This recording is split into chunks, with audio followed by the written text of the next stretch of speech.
type 1 diabetes. JDRF.org. It's something good you can do for the world. JDRF.org. Hi, it's Doc Thompson for Matthew 25 Ministries. Matthew 25 Ministries is one of the few charities I'll actually endorse because I know them. I've worked with them, and I know almost all of the money that you donate goes to help people. Go to m25m.org. m25m.org. Wow. Hey, guys, Ron Phillips from the Conservative Cartel. I want to tell you about a new weight loss product that's quickly becoming part of our MoJo 50 family.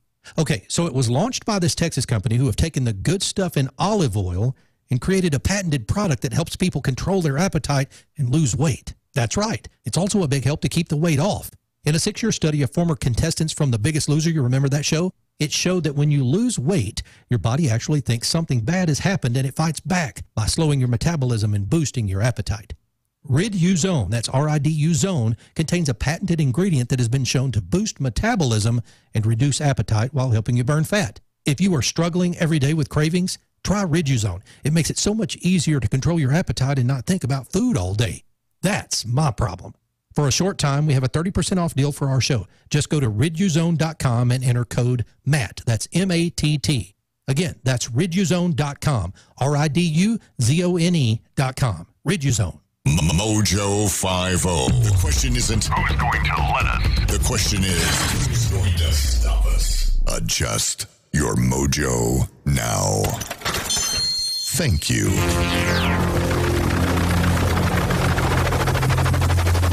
The mothership has landed. Doc Thompson. Brad Staggs. The mighty MoJo 50. Boy, I'll be glad when he gets back from vacation. He takes the longest. He's been gone a while. He never calls. He never writes. We don't even get a postcard. I mean, even the guy in Key West would send a postcard. By the way, never, ever, ever do this in Key West. That is the sound of a man jumping off of a little bridge and grabbing a pelican. Get out of there right now. I'm going to call security. And wow. And the pelican rears back and nips the guy in the face, by the way. This guy's from Maryland, apparently. What is his name? Hunter Hardesty of Davidsonville, Maryland. He jumped into this little inlet, I guess, in Key West and grabbed a pelican. Which takes me back to my carp punching days, quite frankly. Why would why? What goes through your mind before you jump off that bridge? I don't know. Hey, I'm going to grab a pelican by the neck, okay? Yeah. He's offered no apologies. He's offered no explanations for why they're calling it an attack on a pelican. He lured the pelican to the dock with what appears to be a small fish. How do you lure a pelican? Hey, look what I got over here, pelican. Here, pelican. That's tantamount to like calling a dog over and then kicking it. Why would you call a pelican over and then jump on it? He technically didn't jump on it. He jumped into the water, then grabbed the pelican. Now, a pelican, if you've never been up close to a pelican, is a pretty sizable bird. They're big. They have a fairly large beak. And could have swallowed his whole head. Yeah, I mean it's kind of like grabbing an alligator ish. So this guy posts the video of him doing this in Key West. He commented on the thread. Apparently everybody on Facebook is just giving him all kinds of grief. And he said, "Next time I'm gonna eat him for dinner. Wonder what they taste like. Chicken, I'm guessing." He posted this on Friday at about a week ago, 4:50 in the afternoon. And then he also commented, say, "The book blowing up on a Friday. Sheesh." By the way, he's a white guy. And he's just a douchebag. He's just a redneck. What a goob. The video has been watched more than 20,000 times as of last Saturday. It's generated 425 comments, mostly tirades aimed at him. They reported, several people say they reported him to the local police and the Florida Fish and Wildlife Conservation Commission. He didn't respond immediately to a Facebook message for any further comment. He will be held accountable for this attack on wildlife. Thanks to everybody who provided us with a video. By the way, Deanna Graveline posted this. She says, I'm a huge bird lover and advocate. I will legit get in my car, come capture you like so, and rip your head off. I think that's an appropriate response, right? If you don't get out of there right now, I'm calling security. You heard the woman on I heard that. You heard the woman. Florida, by the way, prohibits trying to even attract a pelican. Oh, well, so if you then even put him in jail for a few days. If you even think about attracting a pelican in Florida, you're going to jail. Don't even think about attracting one. Don't be wearing that skimpy little dress, trying to get the pelican to come over and pay you some attention. The intentional feeding or the placement of food that attracts pelicans and modifies the natural behavior of the pelican so as to be detrimental to the survival or health of said pelican and the local population is prohibited, according to the rule. Which means that at some point in time, somebody had to have a meeting about attracting pelicans.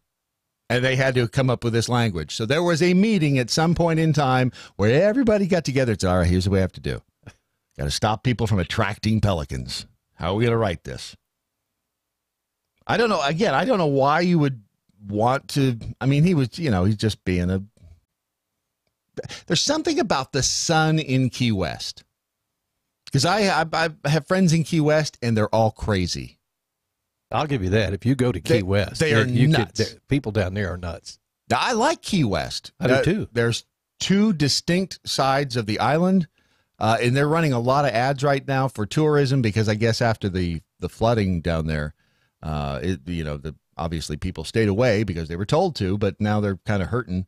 And they show these vistas of the beach and people. There really isn't a good beach in Key West. Exactly. There's a lot of good restaurants, but there's not a good beach. No, there's kind of a gay side to Key West. Correct. and whatever else is there. A lot of fabulous art galleries. Six-toed cats. Yeah, seen them. There's also Section 8 housing in Key West. I didn't see that. I did. Almost. Quite a lot of the housing down there looks like Section 8 housing. No, this is true Section 8 housing. This is true Section 8 housing. Section 8 housing, and I'm thinking, as we were wandering through there one day, we were looking for the beach, and we had the map out, and I'm looking at it, and we're walking through. And let me just tell you, there's some undesirables living in that Section 8 housing. And they were coming to the door. It's like, what are these people walking? I said, shut up, just keep walking. Walk faster. Because and my second thought was, how the hell do I get an application for Section 8 housing down here? I mean, wouldn't that be nice? It's a nice area. You get the low-income housing. You feel like you're away from civilization down there. That's because you are away from civilization down there. What was it? Oh, so I had a family member get married on the beach.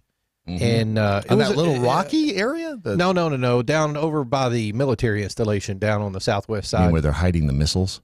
Yeah, whatever. Those big lumps in the ground. But there's beaches over there. I mean, it's a public beach, and it's nice, don't get me wrong. But, man, the thing that kills me about going to Key West is driving to Key West.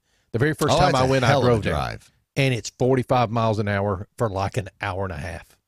It's only 2 lanes, too. You know what it is? It's called slowing down and stopping and smelling the roses. Well, you hit every key going down. I've made that drive many times, and it is. I've also slept through that drive many times.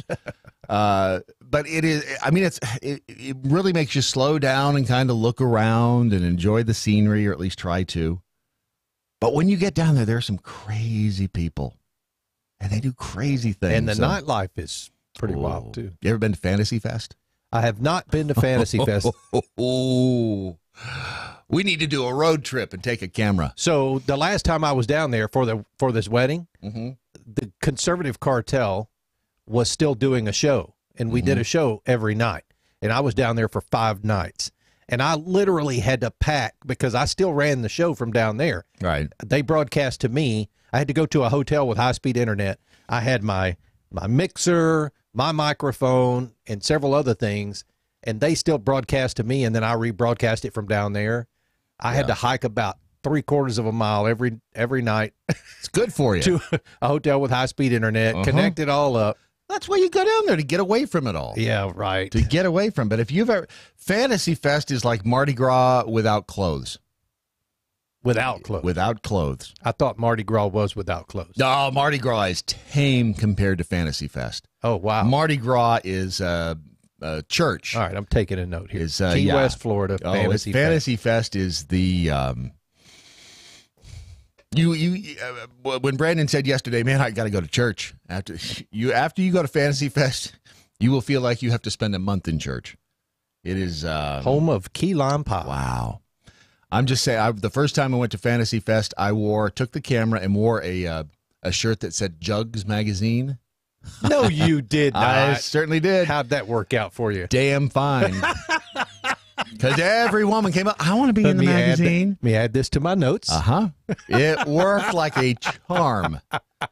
And it's amazing the people who come up to you naked and want their picture taken, which I was perfectly happy to oblige them.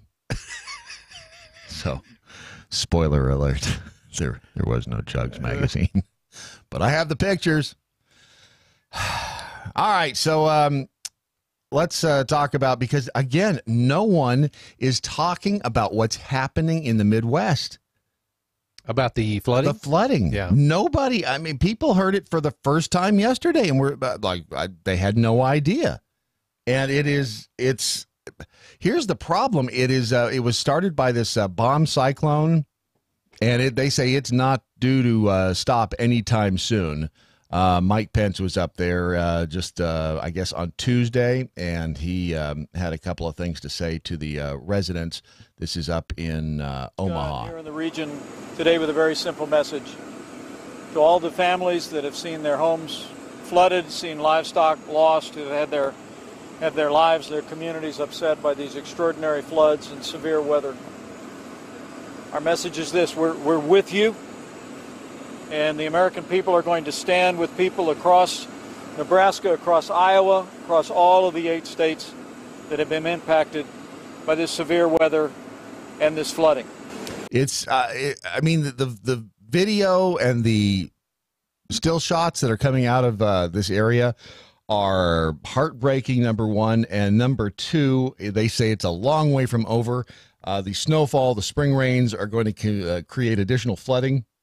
And this is after all these levees have broken. Reynolds, the governor of Iowa, he said it looked like an ocean up there, neighboring Nebraska. 88 cities and 74 counties have issued emergency declarations. The federal government has promised expedited delivery or recovery efforts, that is, through a federal disaster declaration. The Offutt, is it Offutt? Oh, Offutt Air Force Base. Yeah, Offutt Air Force Base. Colonel Michael Mannion, commander of 55th Wing Base there, said that the base was recovering, but it was obvious it'll be some time before it returned to normal operations. This is just like nothing anyone's ever seen in the history of the states. Well, and a lot of people, I mean, you got to realize a lot of people where they got flooded have never seen floods before. Yeah, I mean, and it's really... you're powerless. Yeah, when I was down in Houston, these people were completely surprised by it. It just happened way too fast, and like I said, it's never flooded there. So right, yeah. If you live in an area prone to flooding, or you live in a flood zone, then you prepare for it. You get flood insurance, yeah. you get whatever. But a lot of these people, they didn't have flood insurance because they didn't think they had to prepare for it. Right. It's not a flood zone. That's the way it was in Nashville. There were a lot of places that weren't flood zones, so it's like, why would I need, it's like living on top of a mountain and thinking you don't need flood insurance, because why the hell would it ever flood there? Same kind of situation. It's never flooded here before. Why would it flood now? The longer the floods linger, the more likely, obviously, some businesses won't recover. They say 40% of businesses that close during a flood never reopen. That doesn't surprise me. So whatever you can do for if you know folks up there, if you anything you can do, I know that they would appreciate in that area. It is just not getting any better. News out of Canada. They've got new food guidelines up there. The fairly obvious: drink more water, eat more plants, cook more at home. It's a new food guideline. I guess they used to have a food pyramid to an eat well, live well kind of thing as well. They are recommending, and I'm telling you, the Canadians got it right. They're recommending more wild rice be eaten. Fruits and vegetables, instead of being separated into 2 food groups, are now considered one, should be taking up half the plate. High intakes are encouraged. Canadian plate has taken it one step further, no longer considers fruit and vegetables serving. Instead, fresh, frozen, and canned fruits and veggies should be consumed to reach your allotted goal of at least 5 servings daily. Probably not a bad idea. I know where you can get some wild rice. That would be MoJoWildRice.com. That is so weird. You read my mind. Thank you. If you go to MoJoWildRice.com, you will find all of the delicious edible goodness from the Northwoods of Minnesota. And again, yesterday I did try the ghost pepper jam in the coffee. Can't recommend that. So I'm back to using the maple sugar, which is quite tasty. I mean, the ingredients in this little can or this little jar are maple sugar. That's it. Much better than processed sugar, and you still get your sweet fix. And again, that's one of the things I'm doing for the Healthy Lifestyle Challenge. Maple sugar. Maple sugar. Mm-hmm.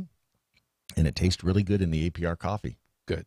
So if you go to MoJoWildRice.com, that's where you'll find all of the fabulousness that is MoJo Wild Rice. You can choose from all of the yummy stuff, from the jams and jellies and the syrups to the whipped honeys, which still sounds like a rock band. The whipped honeys. The whipped honeys. Just saying. That's kind of what we did down in Key West, come to think of it. Go to MoJoWildRice.com. That's MoJoWildRice.com. Up in this is a great one. An illegal that was released by Bill de Blasio. He bit off an ICE agent's finger. Let me repeat that. Oh, an illegal alien released by Bill de Blasio bites off an ICE agent's finger. The White House strongly condemning New York City after it says the sanctuary city policies led to the release of an illegal immigrant who later bit off the finger of an ICE agent trying to apprehend him. So I guess he could have learned from me trying to grab that wild cat that got in the house that day. New York's dangerous sanctuary policies are directly responsible for the egregious and violent harm suffered by this courageous ICE officer. This according to White House Press Secretary Hogan Gidley. That's a name. Hogan Gidley. Hello, I'm Hogan Gidley. The U.S. Immigration and Customs Enforcement spokeswoman explained to the Daily Caller. Is that a woman? No, this is the, sorry. I was going to say Hogan. That's not a Hogan. This is a Hogan.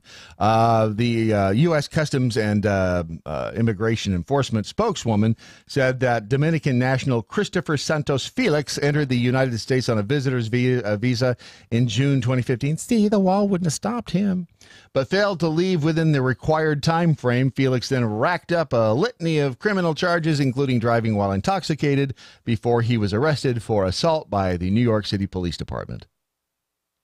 How did a guy like this get a visa in the first place?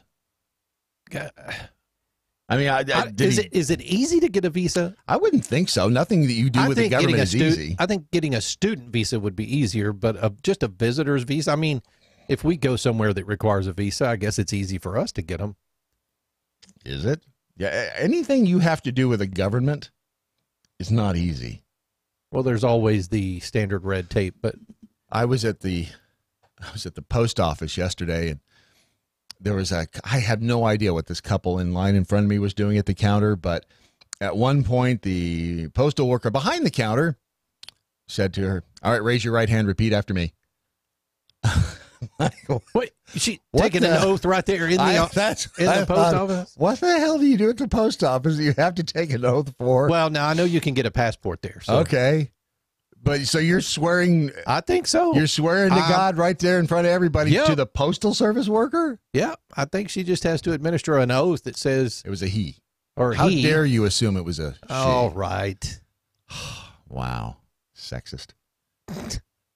So you stand there in the post office, and so the post office, the postal workers are what, deputized or whatever to take your oath? Is that evidently? Huh. Especially, well, yeah, like who knew? In the case of getting a passport, because you can get your passport from the post office. They just have to fill out the forms, probably have to just administer a small oath so that the cameras in the post office can pick up the fact that you swore or affirmed that you are a legal citizen of the United. I don't know. All right, so even, okay, let's say you're not. And you still do it? Yeah. What are they going to do? I don't know. Throw you under the jail if they catch you. Sure. Laws are to keep honest people honest. That's all they do. They don't prevent the bad guys from being bad guys. Let's face it. I mean, that's just not what laws do, because bad guys do not pay attention to laws. And I want to get into the latest from New Zealand. We'll do that in a second. Oh, yeah, I know. No, yeah, it's please. nuts. That's going to set every show host we have off today. We're going to take a slightly different tack. The Fountain of Youth, though, they may have found the Fountain of Youth for hearts. For your heart, it's guess where the Fountain of Youth might be for your heart. For your heart, the Fountain of Youth. Is it in your body already? Yes, it is. That's what I thought. It's in your gut. It's what we've been talking about this whole time about gut health. This study came out, this is from Medical Press. It came out 2 days ago from the University of Colorado at Boulder. Why do blood vessels naturally stiffen and degrade as we age, boosting cardiovascular disease? New University of Colorado at Boulder Research has identified a surprising new culprit. It lives in your gut. This is the first study to show that changes in the gut microbiome with aging have an adverse impact on vascular health. It's all about, and Doc always said this, because before he went on vacation, he said, we're going to find out that it's all of these things, everything, 90% of what's wrong with us is happening in our gut. And that is why, my friends, Love My Tummy is so important. That and listening to Dr. Ken's show on Spoonie, which comes on every Thursday morning at 10 a.m. 10 Eastern. a.m. Eastern. What I was yeah, just he's about got a to new say. show this morning. Right. Now they're out of town, so they pre-recorded that. What? They pre-recorded today's show on Sunday, but it was a really good show. I think Chef Patrick sat in with them for an hour and a half of their 2-hour show. I thought you said it was a good show. It is a good show. It is a good show. I just put the new one out this morning, so it'll play here in a couple of hours. But they really have a good show, and there's a lot of people. There's a lot of people that listen that actually comment because they know that it's important that they get their your gut in order. Yeah. It's true. It's at lovemytummy.com. That's where you'll find Atron Teal. It's not a probiotic. It is, however, clinically proven to target the problem bacteria in your gut. I mean, you can go there and read all about it. But the fact of the matter is it works on the bad stuff in your gut. And who knows? Hell, it make you live longer. That's right. The show is called The Gut Check Project. See what he did there? Because it's your gut. The Gut Check Project. The Gut Check Dr. Project. Ken Brown. So listen to that and then go to lovemytummy.com. Long-term relief for those difficult to treat digestive symptoms while promoting a healthy gut. And who, after all, doesn't want a healthy gut? That's lovemytummy.com. Off to Christchurch. The Prime Minister has now said New Zealand will ban all types of semi-automatic weapons and assault rifles following the attacks. This, according to the Prime Minister. She says that they hope this legislation will go into effect April 11th. And here's what she told gun owners. She said many gun owners had acted within the law, but that the vast majority of legitimate gun owners in New Zealand will understand that these moves are in the public interest. Yeah. These moves are in the public interest. Say that in this country. Thank God for the Constitution. Well, here's what she said, too. She said in New Zealand that Prime Minister Stuart Nash, who was present at the Prime Minister's press conference, said it was, quote, a privilege and not a right to own a firearm in New Zealand, which is, that's the truth. That's the truth. But in this country, it is a right. By the way, Hitler justified expansionist policies in the name of German national interests. Yep. Sure did. You want to talk about an uprising? Let something like that happen in this country. Beto O'Rourke. People will lose their mind. It's the AR-15, and everyone thinks. First of all, I'm not going to go down the rabbit hole of the AR and semi-auto, but the AR, by the way, is not automatic rifle. Good grief, it's Armalite rifle. That's the company. It's and Reed. There is a great post over on, where is it? I'll find it and I will tweet a link. It's on the Conservative Review about the AR-15 not being a weapon of war. So I'm not going to rehash that. But I mean, we've had that argument over and over and over and over and over and over and over and the over people again. who do not want to believe it or do not understand it will constantly and consistently call that a weapon of war. Yeah. Because Yes, it looks like one. It looks like... And that's just it. It looks scary. It looks scary. Because it has these different things. I mean, you take a normal, just a regular rifle, and you add a little grip. I can't wait till we get ours to hang on the wall so people can look at that scary bitch every day. I know. And it's like looking at a chainsaw. You look at a chainsaw, it'll terrify you. Look, that chain spinning around there. But it's a tool like anything else. Well, we'll get more into it here coming up. And I believe Izzo's calling. Yeah, he's supposed to. It's your Daily Mojo. Promoting the 4 F's: freedom, faith, free markets, and fun. Mojo 50. I'm Mike Opelka from PureOpelka.com. Here's your 2-minute drill. Okay, the creepiest moment in CNN's presidential town halls happened on Wednesday night with former Colorado Governor John Hickenlooper. Hickenlooper, who doesn't have a snowball's chance in hell of getting the nomination or ending up in the White House, actually talked about taking his mother to an X-rated movie.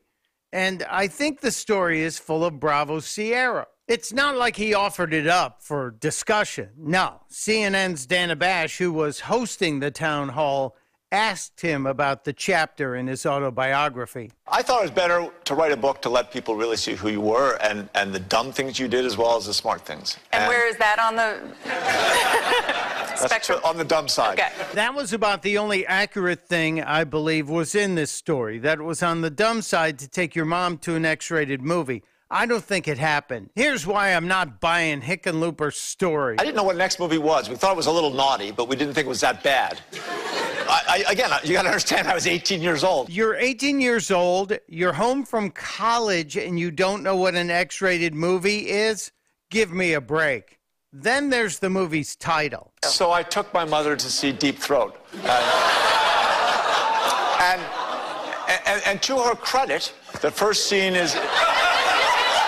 I didn't ask the question. No, you didn't ask it, but you wrote the book knowing the questions would follow. You're disqualified, sir. Just keep walking. Testudo, my friends. Testudo.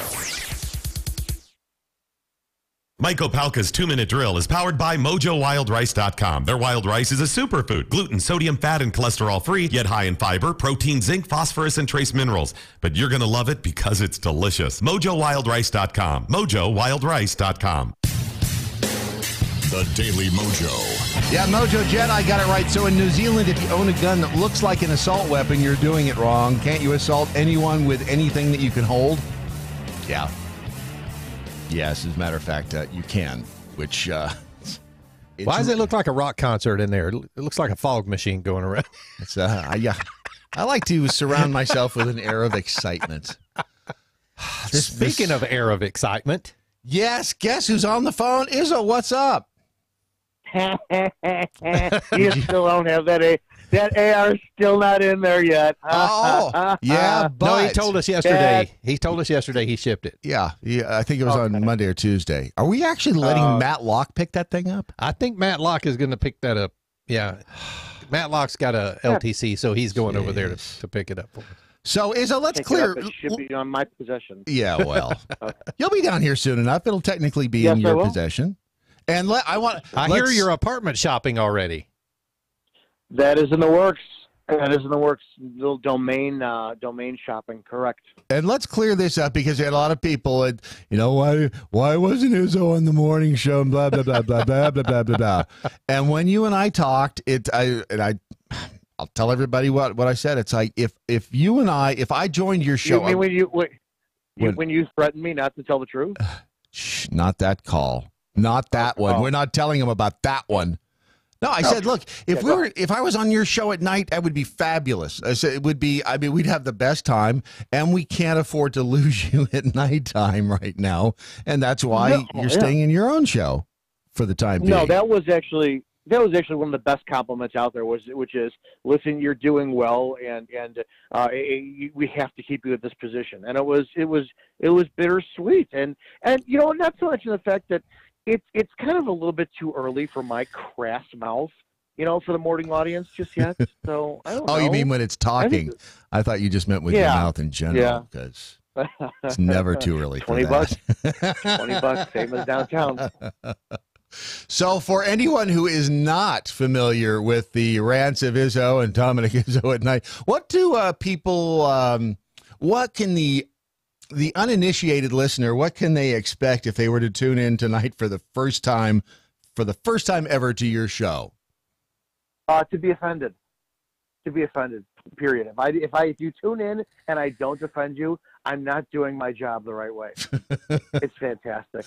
It's fantastic. You're supposed to listen, and my job is to spark some kind of visceral emotion inside of you to where you're like, I hate this guy, but you're still addicted to listen.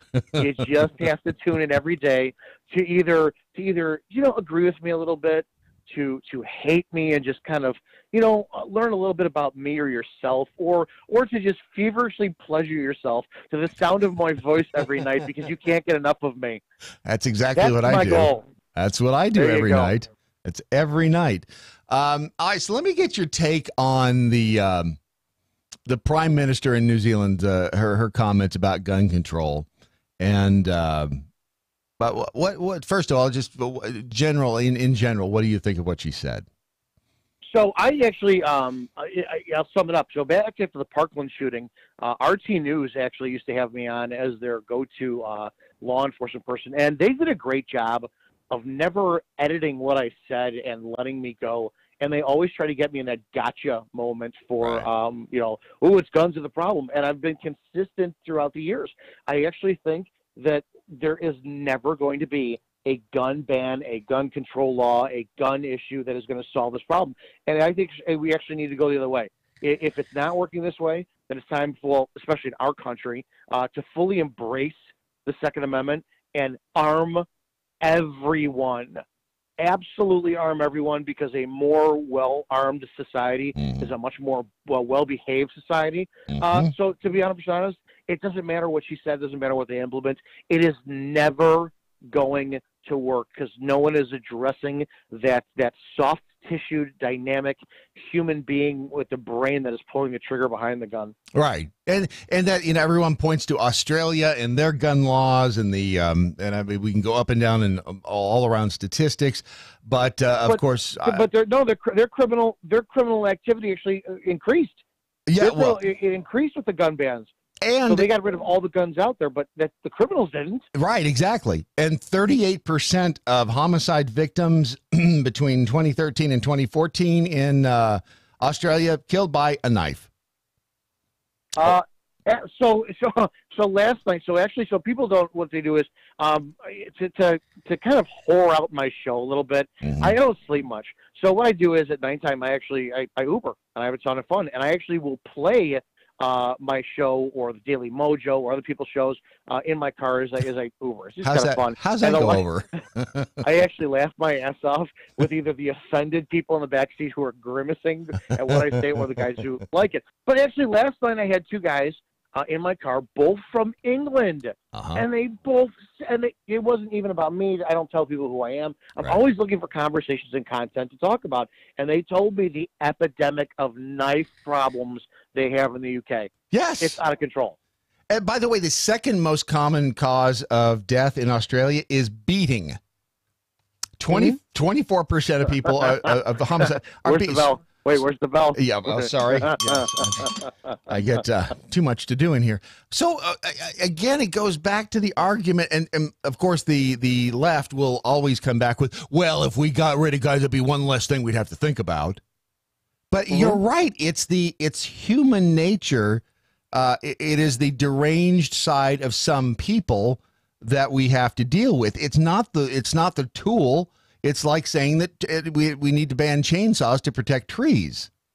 It's a stupid argument to continue to have for the simple reason it has been proven that it's the human being, it's not the gun, and you are dealing with unstable, emotion-based people who absolutely are arguing and screaming at the top of their lungs about their issue just because they can't. The gun debate is no different than me plugging my ears, going la la la la la, right, and completely disagreeing with you.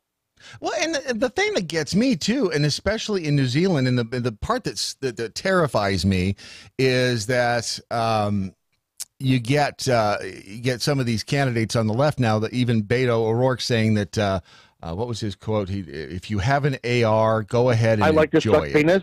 Yeah, well, that too. Oh, I'm sorry. I think that was a different quote, but yes, pretty much along the same lines. He said, if you own an AR-15, keep it.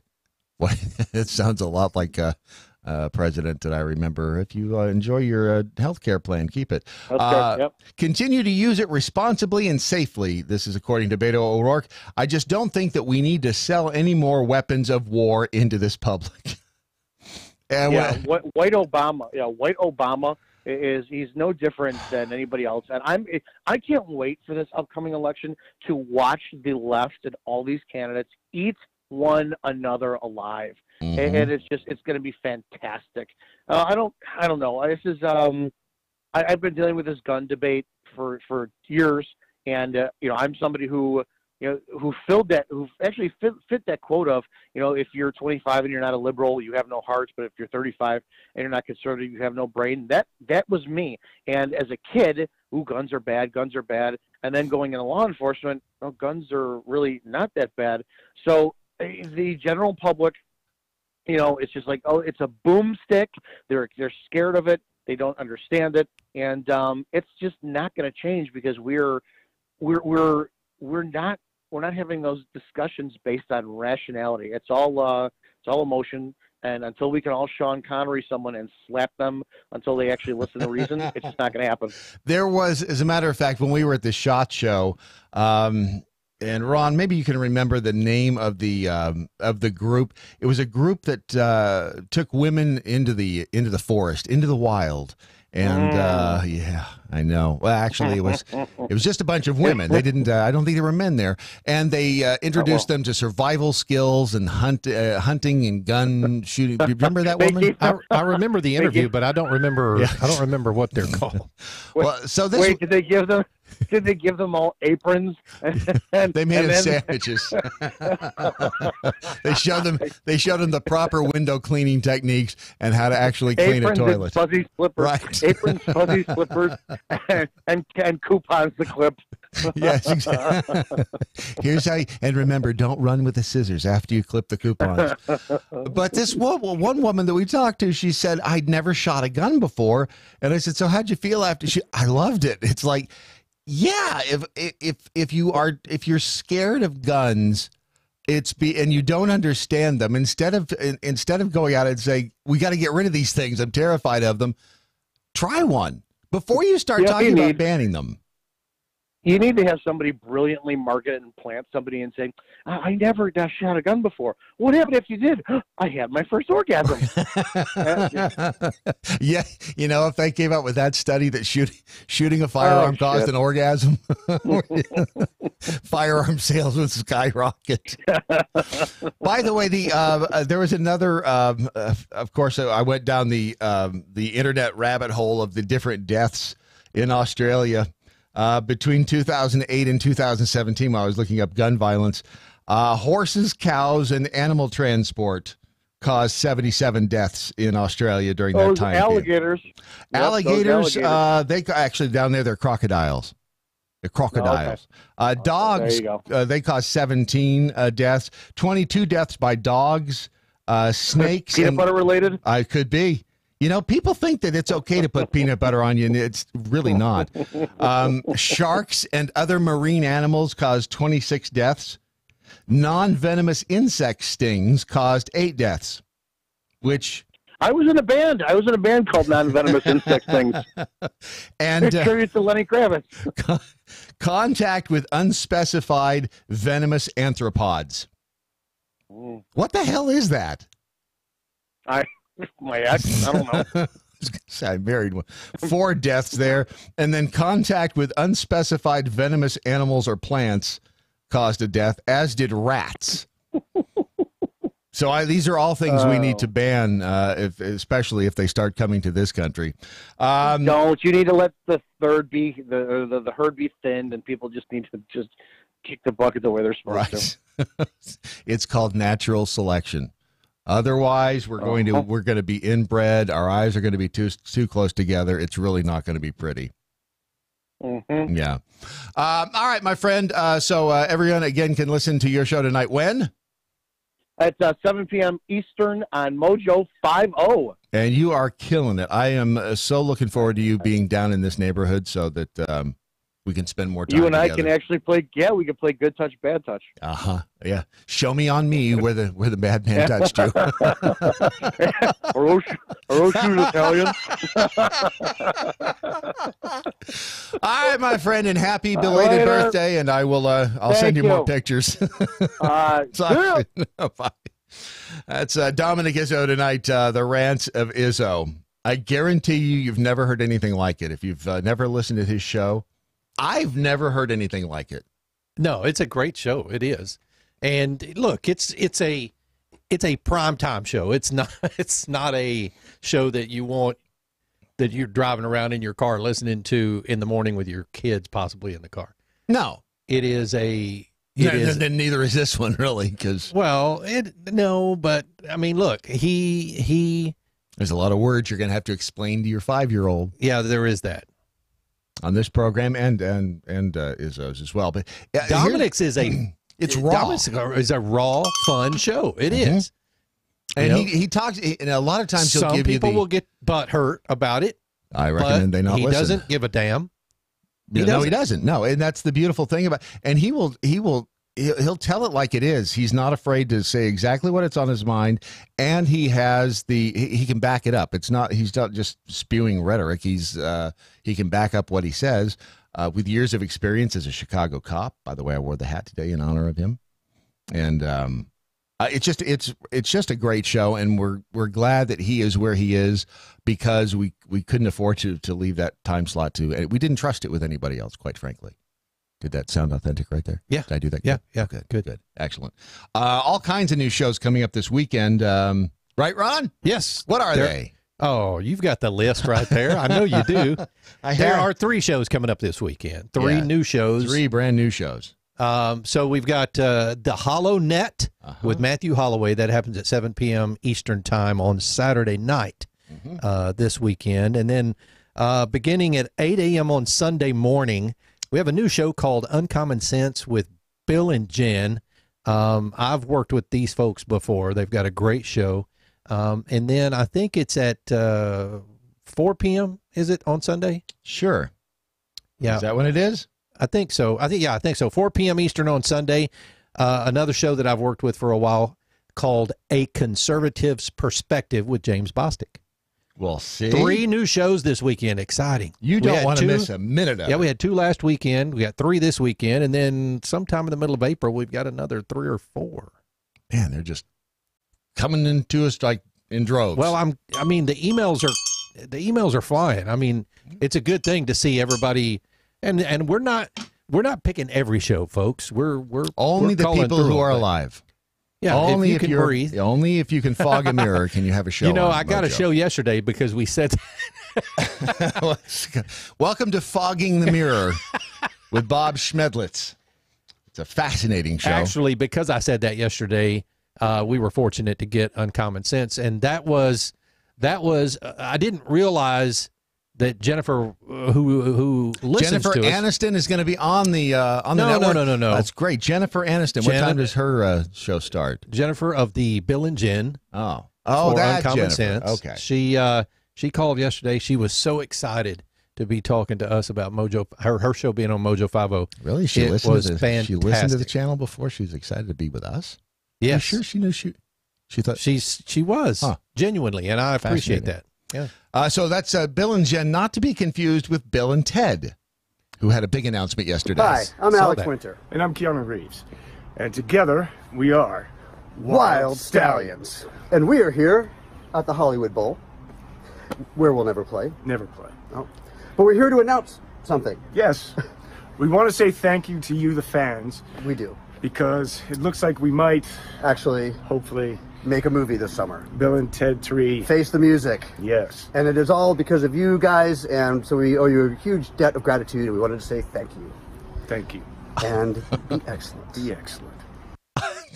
First of all, I'm going to say Keanu Reeves, I don't think he could stand still. He went to the Beto O'Rourke School of Announcements because his arms did not stop flailing the entire time that he was talking. And a lot of people haven't seen him with hair like that in a long time. Well, that's true. Yeah, he's let his hair grow out. Yeah. You know who's really, really excited about this movie? Bill and Ted 3? Yes, Bill and Ted 3. Alex Winter. Really? You know why? No. Exactly. Because when was the last time you saw him in any movie aside from Bill and Ted? I guess. Yeah, it's been, and Keanu He's like, Reeves has "What? been, yeah. I get to work again. What? Am I available? Yeah, I'm available. What time? I can be there in 10 minutes. Keanu Reeves has done all sorts of things, despite the fact that in the beginning I thought he was a mediocre actor. I'll get in trouble for this. He's very Steve Gutenbergish. Yeah. Oh, yeah. Steve, look angry. Steve, look happy. Steve, be sad. It's all just kind of one-dimensional. But Keanu Reeves has actually shown some depth over the years in the different roles he's been in. Alex Winter may have been able to do that. We just, after Bill and Ted and Bill and Ted 2, you just never really saw Alex Winter anymore. So I don't know if he just didn't have a good agent or nobody wanted to see him. But they're apparently going to be shooting Bill and this movie Ted 3, the old guys. It's called Bill and Ted Face the Music. It's they expect to be filming hopefully this summer. Scott Krupp is one of the producers. He was one of the producers of the original Bill and Ted. As a matter of fact, the ex-wife, at the time that Bill and Ted came out, they were, this back in the late 80s, she worked at Interscope. Interscope is it was the company that, I don't know if they released it. They certainly, I went to the premiere of it because she was working at the company that produced the thing. And so you got a lot of the same producers. Boy, good times back then. Good times. Some of them I miss. This is the, well, let's see if you can guess what the sound of this is. Any ideas yet? It's not Santa Claus. I'm looking at it, so I know. This is the sound of a man and woman from Texas in Houston. He's going in Petco. Headed to the Petco, baby. With their African Watusi. Scroll down so I can put that on the screen. This is an African Watusi. This is this is called a Texas Longhorn. It's a big animal.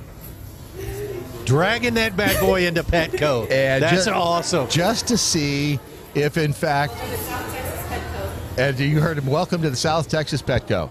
And then, of course, somebody goes up. The first thing they do is, oh, can I pet the steer? Can I? Which, that is a big old son of a gun. Yeah, that is a huge animal. This could have gone one of two ways. Well, it could have been really bad. Yes, actually. it could have. That's the other way it could have gone. When you take an animal with those horns in there, what? No, that. Oh, yes. Sorry, I thought you saw. I don't have the monitor's not in here. I couldn't see. Oh, it's not up? But yeah, if you take an animal that size in there, and I mean, I've never raised cattle before, so I don't know whether or not, but I've seen a few rodeos, so I know that if they're in a bad mood, you really don't want to be near them because although I've never been punched by a steer or its horns, I would imagine that those things flailing around could do some damage. So fortunately, this one went went well. No one was killed or injured in this. Let's talk about your future. Let's talk about your financial future for just a moment. Women, in particular, if you're hoping to retire by age 67, you face a tough choice. You can either put away a lot of money right now or you can delay retirement. Here's the thing. They did a survey. One of the big insurance companies did a survey. Retirement consulting firm analyzed the 2017 records of 1.3 million individual savers, along with data from the Bureau of Labor Statistics. About 7 out of 10 women participating in the survey will need to overcome significant shortfalls in order to retire at age 67. Their savings will fall far short of what they need. They're not going to have enough money. If that's you, and I'm telling you, if you don't start planning right now, don't be like me. Don't wait until the last second to plan. Go to eracapitalmanagement.com, and that is where you will find your starting point. That if you just do the one thing today, and don't overwhelm yourself with it. Just take the first step. Go to eracapitalmanagement.com and just click on make an appointment, and then make it for next week, whatever. But just take one step today. Don't try to do don't try to eat it all in one bite, as they say. How do you eat an elephant? One bite at a time. Very slowly. Very, very slowly. So go to Era Capital Management and let at least start the discussion. Just click on schedule an appointment and maybe set it up for next week. Women are planners. Women are far better planners than men. So actually that's a fact. That's the way it works in my family. They're always the schedulers. I mean, hell, I've tried so many times to keep a daily schedule and make lists and blah, blah, blah, blah, blah, blah, blah. And I've got half-filled notebooks that I started and never finished. So women, look, we know you've got half the money and all of the other important asset in the world. So at least do something with half of it that's smart. You know what I'm saying? EraCapitalManagement.com. That's where you want to start. And I would read the disclaimer right now, but I can't find it. So just remember that investing involves risk. Do we need to print that out and have it? Oh, I have it somewhere, but I just can't find it. I know if there was a woman in here to keep me, then I'd have it. Your 20 interns don't do this for you? No, none of the 3 damn producers or 20 interns do a damn thing for me in here. I don't understand. I don't know what they're doing out there in the hallway, but they just stand around. That's because they're all in here giving me grief. Better you than me. And here it'd just be a temptation because those 3 of them, they're hot. See if you can recognize this little bit of audio. Sue Ellen, we were worried about you. Is he seriously hurt? He has 2 gunshot wounds. He seemed to be doing all right, and then... Will he live? Do you really care, Sue Ellen? Chalk. Where were you last night? It doesn't matter now. It damn well does matter. Damn well does. Because they may be dying here out gallivanting around someplace. I wasn't gallivanting. I wasn't. What in the hell was that? Wow, you don't remember? No, I know. I remember. But why? What? Why did they talk like they were in a freaking 1950s? I know. It's really the show did not age well. I wasn't out gallivanting. I was not out gallivanting. You damn well were. It's really wow stiff acting. And she continues. Then where were you? Where were you? Sue Ellen was sick. Sick? You mean drunk? Is Drunk. that right, Sue Ellen? Yeah, a little whore. Yes. After I left Dr. Elby's office, I went across the street for a drink. My nerves. And then I don't remember anything until I woke up at the airport. The airport? What is it? It's a big building with a lot of airplanes, but that's not important right now. This was the day in 1980 that the episode aired of Dallas that begged the question, who shot JR? That was the audience. I mean, that was huge. It was a huge thing. I remember. It was. I was in high school at the time, and people wore shirts around who shot JR. Boy, that was a simpler time. And people talked about it all summer. And remember who shot him, right? Yeah, it was, I think it was his wife. Was it? Are you sure? No. I'm not either. I don't remember who it was. I don't think I ever watched the show. It was... Scroll to the bottom and find out. I have no idea who it was. Nope. Still don't know. And if here it is. Aha! Nope. It was a dream. Remember it was a dream. That's Yeah. right. It was Nobody Pam's shot him. dream. That's right. Yeah. But that was huge. And that acting was so bad. It was horrible acting. You know, Very they for the outside scene of South Fork, I think is what the name of their ranch was. Isn't it out here? Isn't it South Fork? It's south of Dallas. It's called South Fork, isn't It's it? called South Fork Was Ranch. it called South Fork before it was on Dallas? I think so. But it was just, they just used that as the external shot. And you remember the beginning of the show had the Dallas flyover. Yep. The skyline. Oh, yeah. Things have changed a It was little all bit. pretty cool to see that on TV, don't get me wrong. But Dallas was a big show back in the day. Oh, yeah, it was huge. Now, you only had 4 choices back then. That's true. ABC, NBC, CBS. Was Fox on yet? No, not 1980. It's the Love Boat. The Love Boat. Tonight on The Love. Bobby gets married to Bobby. Oh, that's not going to happen for another 30 years. Do you remember here that on show? The Love Boat. Love American Style. Hey. Truer than the red, white, and blue. Oh, see, those were the days of American TV Style. right there, dude. 70s. That was the 70s. That was the late That 60s, was the early late 70s. yeah. And I've been watching that. And by the way, I think we're going to start tomorrow a feature because when you came in here, you were telling me about the Beyond on Netflix. Yeah. I think we should start doing Netflix and Chill Fridays, where we just we'll just talk about what how Look, you can sit around and eat bonbons and watch TV on the weekend. We ain't chilling.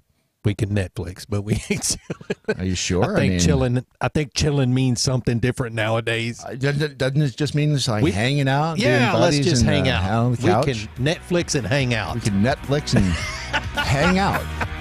I'm not sure that sounds any better, but We'll ask Brandon when he gets in here. Call it whatever you want to. Your headlines are coming up next on this, Your Daily Mojo.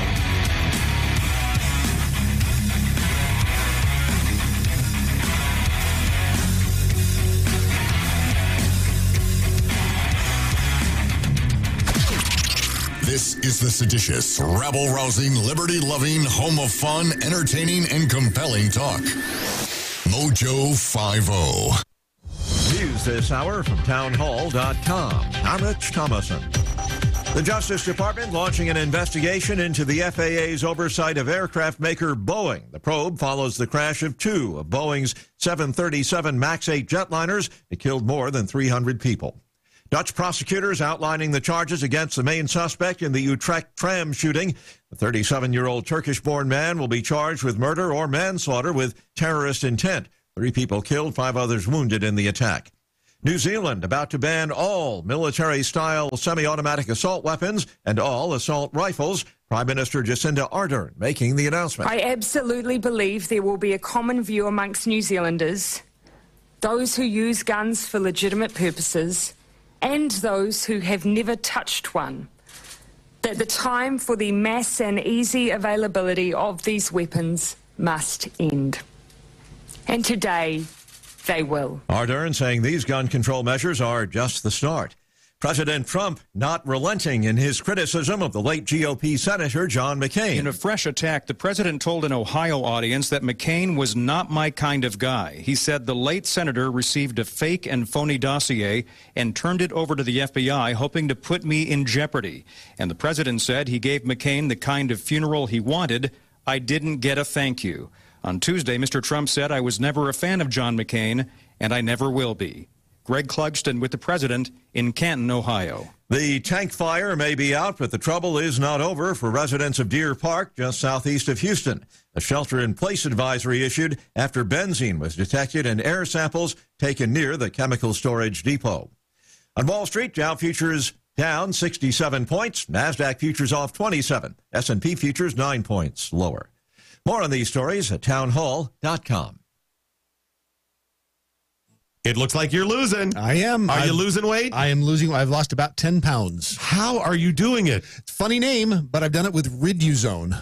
raduzone.com, and the stuff works. It's, you get into all that, the molecule this and the found in that. All I can tell you is it makes you feel full, and it keeps your mind off of wanting to overeat. And also boosts your metabolism, so you're burning more. Yeah, Try it today. It's going to work for you like it's worked for Brad and countless other people. Riduzone.com. RIDUzone.com. Having an extra supply of food on hand is just smart. Some people call it prepping. I call it smart. You never know what's going to happen in this world. Go to mypatriotsupply.com. You'll find out a lot of good reasons to have that food and some great prices. mypatriotsupply.com. Well, let's talk about the Golden Globes. Christian Bale said Satan inspired him playing Dick Cheney. Did Satan also inspire him to assault his wife, his sister, and his mother? Did Satan also inspire that? Just asking. Brandon Morse, today at 1. MoJo 50. Got an old car? You can donate it, whether it's running or not, to the United Breast Cancer Foundation and save a life. They'll even come and pick it up for free. The United Breast Cancer Foundation has saved hundreds of women's lives through their free or low-cost breast screen exams. But now they need your help. The United Breast Cancer Foundation wants to save more lives through early detection by offering women free or low-cost breast screening exams. And donating your old car, SUV, or truck, whether it's running or not, helps pay for them. Plus, you get a charitable tax deduction. Help the United Breast Cancer Foundation save lives by donating your old car, SUV, or truck. Call now for free pickup. 800-245-0823. 800-245-0823. 800-245-0823. Call right now. That number again is 800-245-0823. If we weren't so bad. To puppy rape. I like to cuss. Do I want to keep my penis? Cat wants some black titties. We wouldn't be so good. MoJo 50.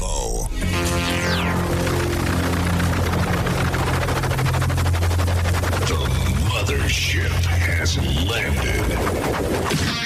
Indiana Mike nailed it. What I learned today is half the money and all the hoo-ha, a DC cab reference. Possibly. It is one of the five universal laws. The other four, it's kind of like Curly. The other four, that's for you to figure out. Ron, can you take the my screen here full just for a second, because I wanted to just another little story here. Yes, this is another example of a high school teacher facing sexual assault charges stemming from an alleged relationship she had with a teenage student. Now, based on the picture, and for those of you listening to the podcast, I'll let Brandon Morse describe the face in the photograph of the teacher in Georgia accused of sexually assaulting the student. How would you describe this woman? Nice. I think, in a word, nice. Ron, you got a word for her? She looks like she got her ass whooped. I mean, aside from that, she looks like her left eye looks like it's bruised. Okay, well, she looks like I swear, every single time there's a story about this, about a teacher having sex with a minority, or a minority, not a minority. She's not going to sleep with a minority. A minor. They look like they shouldn't be sleeping with. They look like they shouldn't have to resort to that. No kidding. Yeah. She's hot. In a word, this woman is hot. Not bad looking. And she really doesn't have any makeup on. No, and no, she's got some eyeliner and some mascara on because she's a blonde, and otherwise it'd look like her eyes were naked. I guess, but she's pretty damn hot. Sarah Catherine Brooks. Now, here's where it gets weird. She was a physical education. She was a PE teacher at Archer High School, about an hour east of Atlanta. Police say that she and her 17-year-old alleged victim had sex during off-campus tutoring. Wow. So now, let's recall what I just said. She is a physical education teacher. Yeah. Yeah. What's that? Okay, why do you need tutoring in PE? I mean, am I missing something here? Yeah, that's actually a really good question. According to the arrest warrant, I think they just made up the tutoring class so they could get together. No, that's exact's what happened. Yeah. I think this is a setup for a porno. She is smoking hot. This is not. This is this stuff you only see at certain websites that you can visit. Mm-hmm. And the thing, well, here's the thing. Her face is hot. I mean, she may have the body of Barney the dinosaur, but she is extremely attractive. And okay, she's 25. The student alleged was victim 17. 17. Yeah. That's 8 years. Okay, yes, it is the law. Yeah. I cannot condone it. However, I can understand it. Yeah. And given another what? And if he's 17, he's less than a year away from being 18, right? Mm-hmm. So are you trying to basically say that it's cool? It's cool. I'm just saying that. Damn, this is most guys I went to high school with. This is their fantasy right here. They allege that Brooks did, while employed as a teacher, engage in sexual contact with the victim, who said accused knew or should have known was a student enrolled at the same school. So she was tutoring him. They weren't necessarily. Aha, the plot thickens. So he went to the same school she was teaching at, but apparently she's saying she didn't know him. People confirmed, the magazine People confirmed Brooks was arrested last Friday, booked into the Gwinnett County Jail. Mm-hmm. By the way, Gwinnett County, the jail there, that is like a rough jail. Yeah. That's one of the roughest. She faces a felony charge of sexual assault by a person with supervisory or disciplinary authority. Mm. Are you kidding? That's what the entire assault was based on, is disciplinary authority. Yeah. I think I'm going to need detention. That's the... Not only detention, but the principal's going to have to break out her paddle. Uh-huh. Wow. The principal, Ken Johnson, sent a letter to parents last week saying that officials had notified authorities of the alleged relationship. During the subsequent investigation, Brooks allegedly resigned from her position. It just means that one of the two of them either talked or somebody caught them. Yeah, right? Somebody caught them was jealous of the fact that he was boffing her. I guarantee you. My guess, it was the 17-year-old bragging. I was going to say the same. I think that pretty much almost any time something like that happens, the way that they're caught, I'm 90% sure is because the kid can't keep the secret. Because if you're actually... Can't keep his mouth shut is what you're about to say. If you're doing a hot teacher, you want... dude, that is the ultimate cred for a kid. He probably posted it on the gram. Well, that's the old story of the dentist operating for the gram. Working on the guy's mouth, and zzz, and he looks at the patient there. He goes, "Hey, see that dental assistant over there?" The guy, says, "I'm boffing her." Yeah. And the guy goes, "Well, why are you telling me?" He says, "Hell, I'm telling everybody." Yeah, because she's smoking hot. See? Yeah. You guys need to pay more attention. Pay more attention. Pay more attention. Let's talk about cat coolers. They are not only they're not hot. They're cool. They're super cat cool. Coolers are cool, but they're hot at the same time. Yeah, I mean they're hotly cool. They're coolly hot. If you go to catcoolers.com right now, you will find coolers like you've never seen before. Coolers. They're amazing. Coolers that would blow your mind. Yes, they would. Not in that sense, but yes. Like a teacher. Yes. Guys, this is so stupid. Yeah, I know. I was trying to draw that parallel, and it just she's got me all kind of flustered. Actually, yeah. Are you feeling a little jealous? Is what it is? Maybe I think so. A little bit of a 17-year-old kid. Little bastard. How the hell? Just. Yeah, so get a cat cooler today. Go to catcoolers.com and use promo code Brandon and get 10% off because they got some really nice coolers and nice colors. And she was hot. Mm-hmm. Mm-hmm. I think did they go out to dinner first? It's just one of those. I think that maybe it was. I don't think they went out to dinner. I don't either. No, Brad. He said, "Hey, on Fridays, let's Netflix and chill." That's what it was. Wait a minute. Are you suggesting that term involves some sort of a sexual relationship? As it turns out, yes. Why wasn't I notified of this? Apparently, he wasn't notified before he said, "Hey, Ron, guess what we're going to do on Fridays?" Damn it. So you can, let's say you're going to Netflix and chill at home, and you need to have some cold beverages, and you don't want, see, that's the thing. You can keep them chill. Right, and you don't have to get up, interrupt the mood by going to the refrigerator. That's right. You can just pop it open right there. And you can open the cat cooler, too, because it's right there next to the couch while you're chilling. So if you keep it within arm's distance, you don't have to interrupt any of the festivities. Mm-hmm. You don't have to pause the movie. Hey, I have a question. Which may or may not be a euphemism. Yeah. If you're watching Netflix and you're chilling at the same time, does it say something about the show you're watching if you have to chill at the same time? It might. It depends on what you're watching. I mean, if watching Netflix causes the chilling, then first of all, now I can see that. I'd like you to send me the title because I'd like to take a look at it.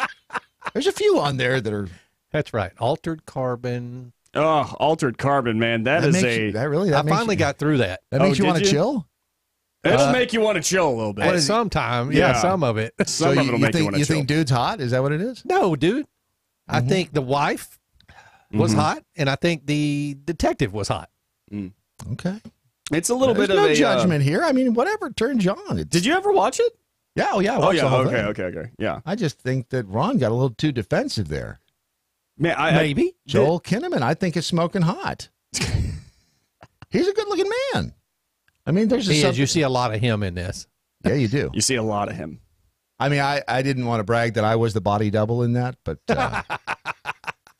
I didn't. I mean, I really didn't. But since you brought it up, a lot of CGI. There was it was a lot of really good use of lighting. Oh yeah, yes. I mean, I'm not saying that I did it completely without makeup. I'm just saying that I did some stand-in there. So, in summation, go to catcoolers.com and get you a little Netflix and chill accessory by using promo code Brandon for 10% off. That's catcoolers.com. Ready for your headlines? Oh, let's do it. All right, here we go. We've scoured news platforms and agencies around the globe for today's most profound news headlines. Presenting them now, here's Brad Staggs.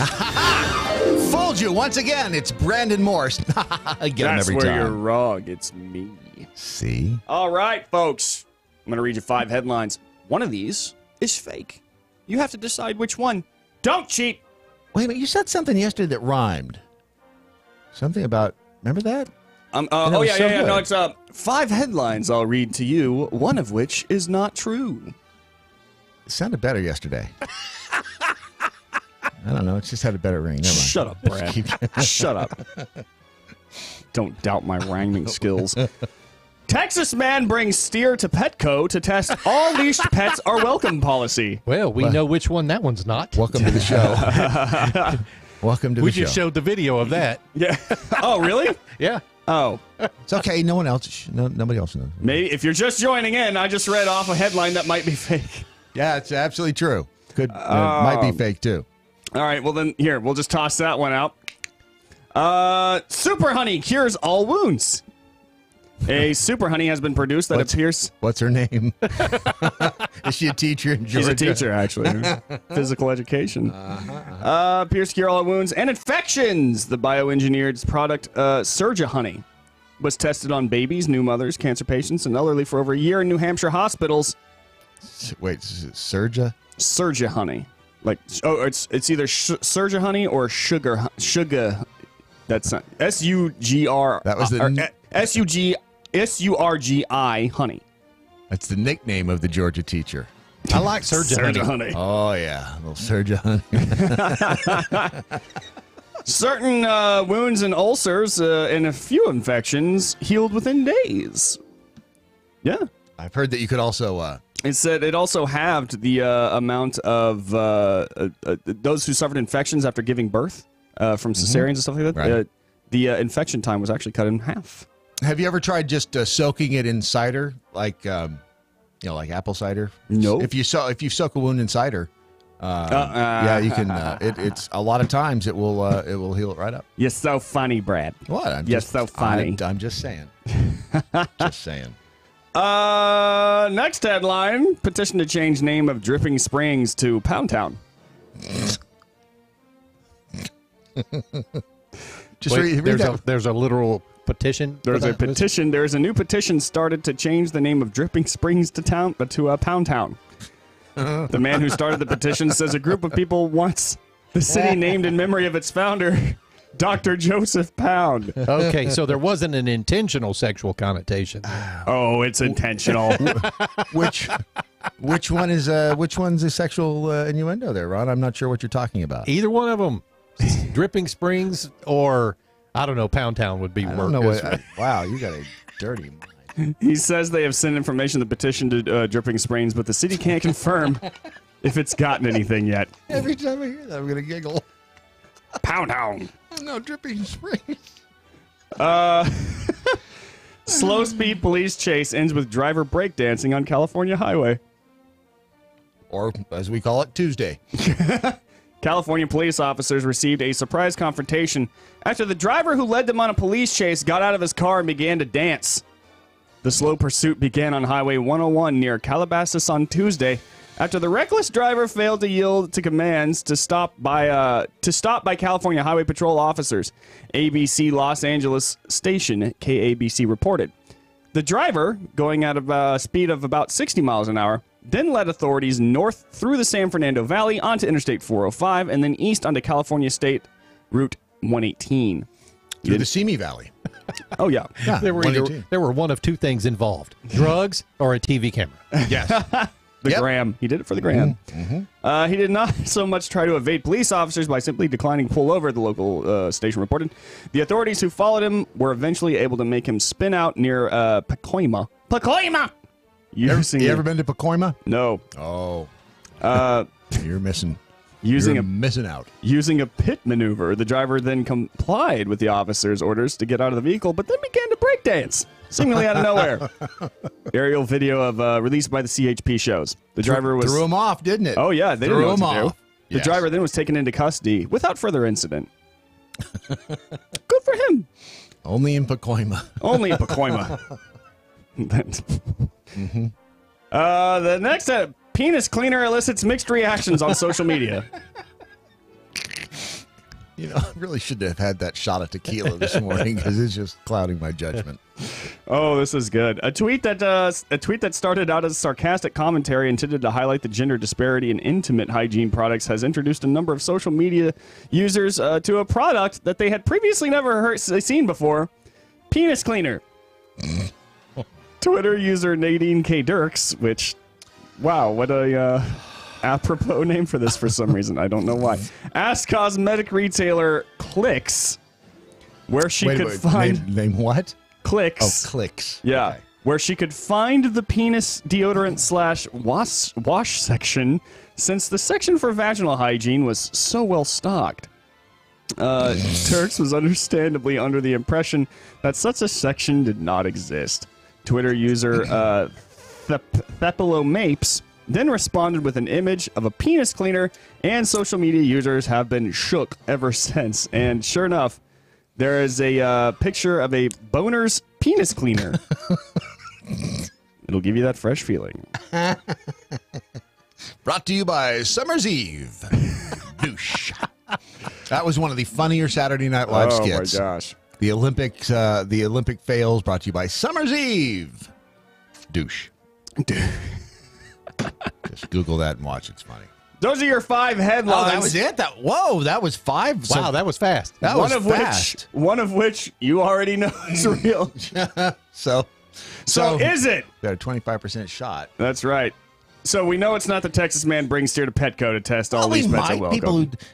Maybe there are some people fake. who listen only to the second hour of the show or the podcast. Maybe the entire show is trying to psych you out a little bit. Could you know, we kind of set you up we for could have failure. played this. Yeah.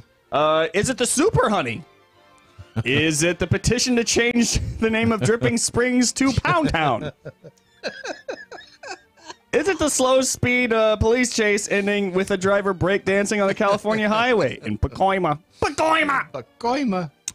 Or is it the penis cleaner causes a massive mixed reaction online? Wow. All right. I have my... I should probably be fully transparent. I will be in just a second. But first, a word about APR Coffee, American Pride Roasters. And this morning, remember we had a little discussion yesterday about the banana coffee drops tasting like mint. Mm-hmm. I figured out what that was. What was that? You were actually eating the mint coffee drops. No, I was actually, it was actually my menthol in my, my vape. Wow. Hasn't your doctor warned you about mixing medications? I'm sorry. You have to be careful about that. A man of your advanced age shouldn't be doing that. They are good, though. I'll bet they are.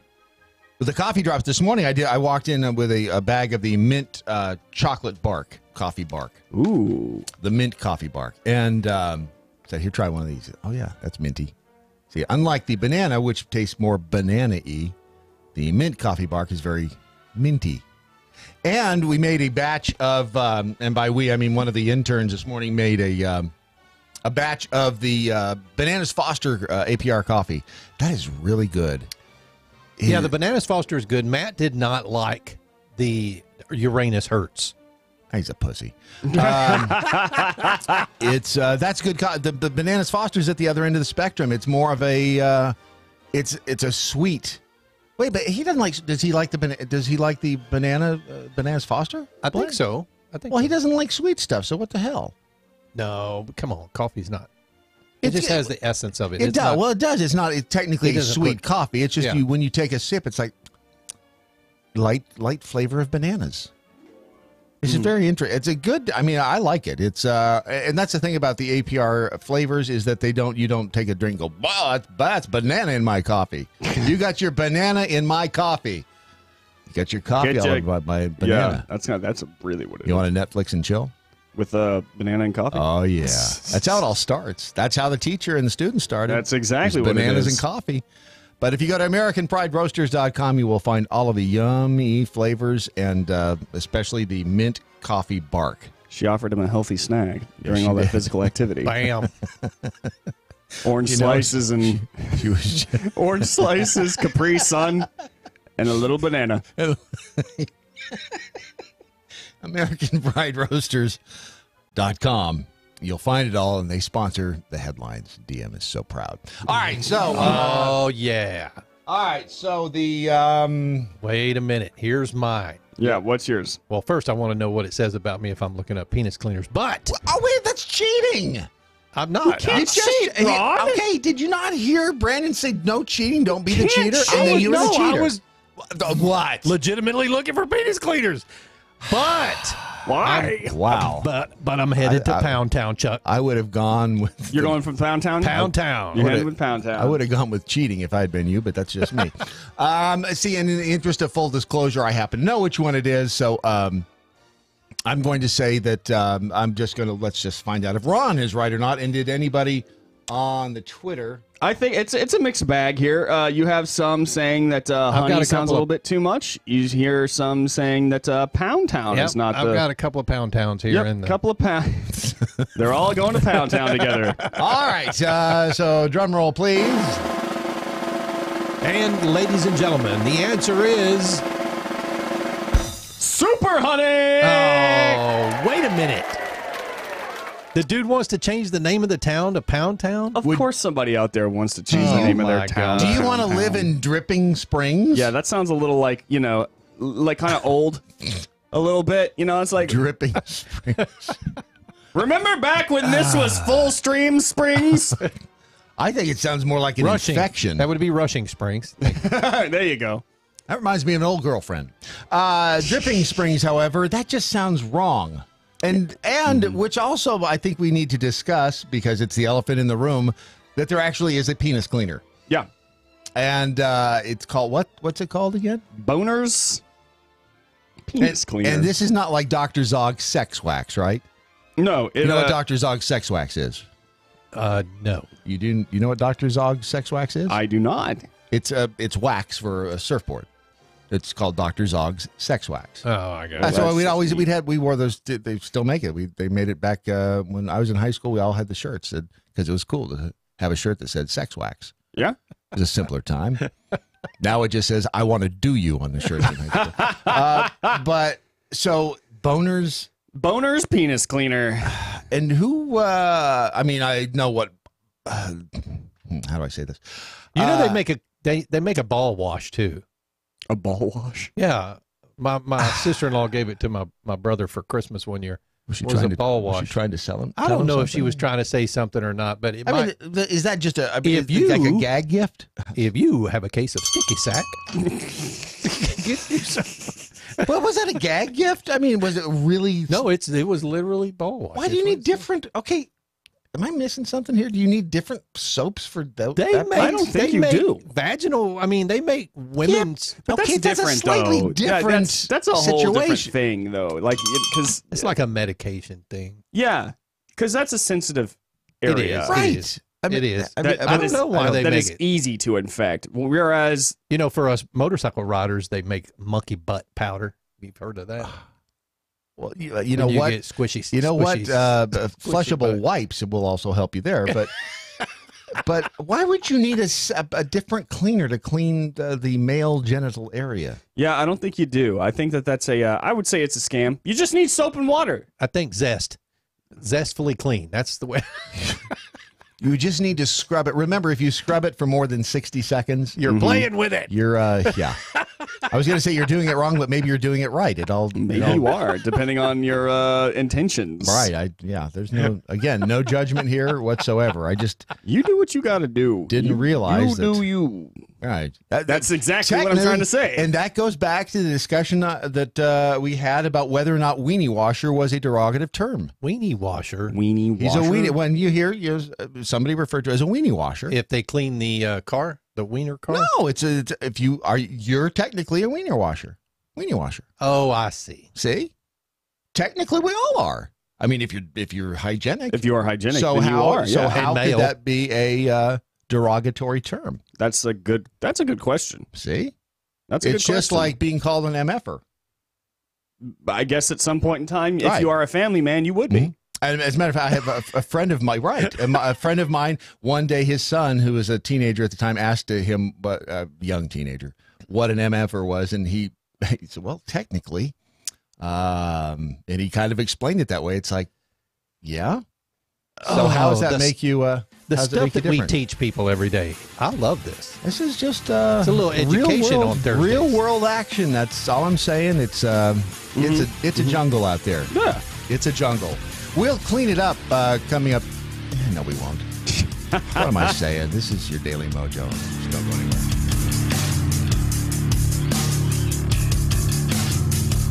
A free exchange of ideas. Mojo 50.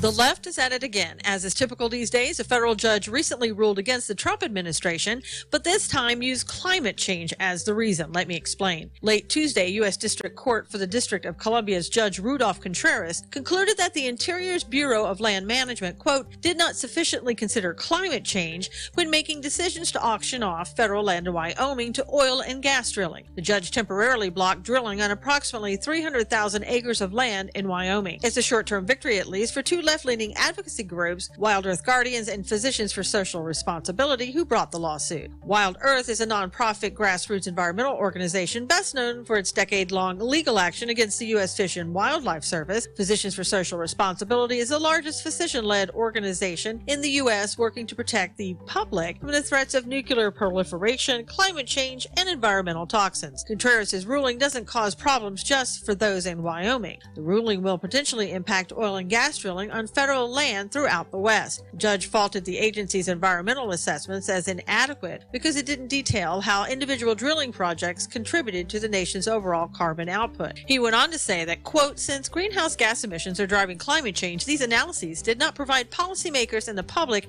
with a sufficient understanding of drilling's impact as required under the National Environmental Policy Act. In other words, Judge Rudolph Contreras was appointed by former President Obama. And that's today's Reality Check with Susan Knowles. Fast Track Student Loans can get your student loans out of default, stop any wage garnishments, stop collection calls, and stop seizure of your tax refund. Give yourself a break. Stop the stress and get your student loan payments down to as little as $25 a month based on what you can afford to pay. 800-709-4395. 800-709-4395. 800-709-4395. 800-709-4395. The Daily Mojo. I feel like I should give that phone number again. Melissa, Mississippi, just tweeted, when a man you never met before suddenly gives you flowers, that's a cleaner wiener. I think that was a commercial in the 80s. I'm not sure exactly what that means, but... I know Dr. Zog's is the best wax for your stick. Yes. See, you know what Dr. Zog's sex wax was. They banned those T-shirts in my high school, Chandler High School. Did they really? They did. My junior year. Wow, times have changed, haven't they? Yep. Oh, did you see the picture of the teacher, the PE teacher that? Let me just say. Can you? These kids. These kids. It's okay. Look, this is wrong, and sex with minors is not good. But dude, these kids. This is going to be like their Thank you for that disclaimer. Well, because when you say those, like, man, these kids are pretty much going to be riding that high for the rest of their lives. Like, that's the story they get to tell their friends. Like, yeah, well, back when I was 17, I was banging my teacher. She was hot. Well, I know people my age and older, they're like, yeah, back when I was 17, I was banging my teacher, and I married him. Right, yeah. No, I mean, I have a lot of people in my that I know, not in my family. I have a lot of my family that married. Love knows no bounds. What? Oh, that was found in the... Is that for today or tomorrow? No, it's for... I don't know. It's for whenever you want it to be, Bill. Chef I'm not quite Patrick ready. joins us, by the way, here from his show over on Spoonie Radio, and I had a little piece of. I just want to play this. I just want to play this video. Hi, fam. Hey, guys. Hey. I don't think there was ever going to be the perfect time for me to make this video. I definitely did not feel ready to talk about this or share it. And first of all, I just want to say that I'm really, really sorry about the way that the news were communicated to you, how you had to find out. I know that so many of you trust me, you listen to me, and you probably feel deceived and lied to. And Wait, deceived and lied to? I don't know. I was trying to go over the probably. She continues on. you're in your whole right to feel that. And for that, I ask for forgiveness. I'm human. I made a mistake. And This is the video confession of one Giovanna Mendoza Ares. She goes by the name Ravana on her social media channels. She apologized last week in a YouTube video that because she's a... Is she... Oh, I know who it is. Go ahead. She's a vegan influencer with a fan base of more than 2 million by touting the health benefits of veganism. And that was her apology video after she was spotted eating animal products. Oh, no! Yeah, I believe the title, I believe the headline I saw was Vegans Turn to Eating One of Their Own. Do not piss off a vegan. Especially if you're pretending to be a vegan. Yeah. That is a 33-minute video she did. She said initially she didn't feel up to the task of sharing the news with her followers after 6 years of eating a raw vegan diet. I think the part, I think she was cheating the whole time. Yeah. She kind of looks like a dirty girl. Does she? Yeah. I didn't look that closely. Oh, you didn't? No. I can't turn the computer around. Ron, can you take it full screen again for a second for those of us? Let's take it full screen and take a look at full this screen. girl. And again, for those of you listening to the podcast, this is she's kind of the brunette equivalent. She looks of miserable. She's not. Well, she's hot. I mean, Actually, there are better pictures over there. Yeah, but I mean, she's a good-looking woman. I'm not sure she's as hot as the PE teacher diddling the 17-year-old, but she's not bad. She should try some meat sometime. Oh, wait, well, yeah. Playing for the other team now. She's a Mary Moon. So that would suck if you built your empire there on being a vegan and then you get caught. There you go. That's a better picture. Slipping the meat to her. Wow, that is a better picture. That is a picture that was done for the gram. I do not believe. I refuse to believe that vegans are that happy at any point in time. I tell you, you can. That is a more realistic expression. Well, yeah, okay, I can't knock it. I gave vegans a hard time last week. My friend from Hawaii was sending frowny faces on everything I posted. So, do you give him the hard meat? No, it's a she and her husband would probably kill me. If he weren't a friend of mine, is he a vegan too? No. Well, he might be forced to now. He had a heart attack. Not. Well, there's that. Not too far back. So there's that. So took a dark. And he is French. He should be vegan. All right. So aside from vegans cheating on their plant eating brethren, what do you got for us today? Well, you sent me a link to a very interesting Easter event that's coming up. Yeah. Yeah, that's yeah. Now I can't remember what it was, so I'm going to be surprised along with everybody else. So apparently, IKEA is having all-you-can-eat Easter buffet. Which I think that could be a family tradition every year. Hey, kids, pack up the station wagon. We're all going to IKEA for Easter dinner. It's kind of weird. We're jumping the VW van. We're gonna pile inside and pile as much crap on top as possible. I think they're just trying to get people in to spend their money. I mean, that's probably a day when they don't get a lot of traffic. Well, that's their and food is their lost leader. It is, but actually they sell a lot of food, and you'd be surprised at the margins on that because they're probably one of the largest bulk purchasers of those types of foods in the U.S. I'm sure they get a great discount. They ship it over by the container. I'm sure 40-foot container. Or ship of Swedish meatballs. Swedish meatballs and lingonberries. Lingonberries. I'm not a big Swedish meatball fan.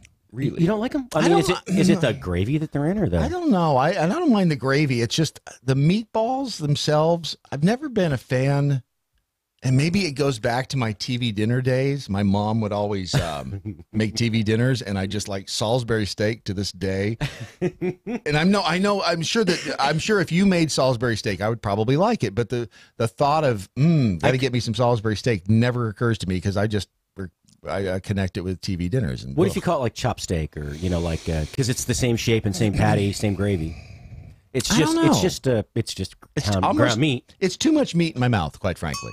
Ding a ding ding. That's what happens with meatballs too. Mm-hmm. I mean, so let's talk about the difference there. You have a hamburger, which is layers of flavors, right? You get the bun, the meat, the accompaniments, and then the condiments. Right.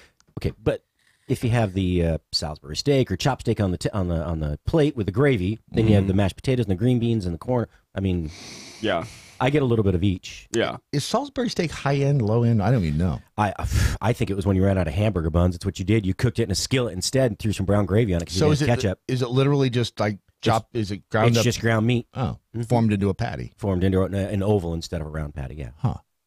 I don't know. And maybe it is the gravy. I don't know. Maybe that's what it is. It is odd to have that gravy on like a hamburger type patty. Yeah, for me, it just doesn't work. Well, I think our parents overcook. My mom used to cook that stuff for like an hour and a half in the skillet. My mom apparently just couldn't read the damn directions on the TV dinner then. Well, I my fair share of those as a kid as well. But I think that was just gross. We couldn't always get to town in the wintertime. So all right. Yeah, you left them out on the porch. They stayed frozen all winter. My mom just didn't cook. Hey, I heard that Beth is starting to cook though.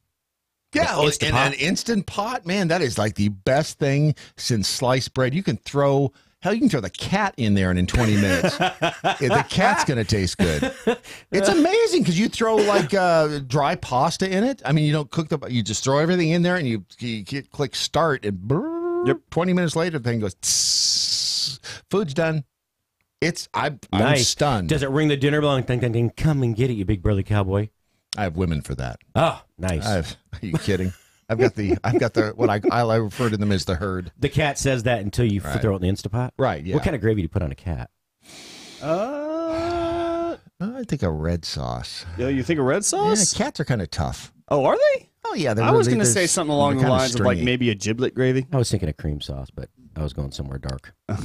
Anyways, next. Because whenever cats come around. Right. Yeah, so I mean, look, IKEA does have a good assortment of food. I was looking at the spread they have here. It's they have eggs, they have pickled eggs, they have potato salad, they have they have a smoked salmon. Oh. They have the Swedish breads, all the German fitness breads, capers, onions. I mean, I like IKEA's food. I do too. I love lingonberry jam. You ever had that? No. I think so. No? No, you've never been to IHOP and had the Swedish snozberry, the Swedish crepes. No. Oh, dude, you got what the hell is wrong with you? All right. We're gonna have to. Do you never get out? Educate skinny jeans here. No, I stay inside most.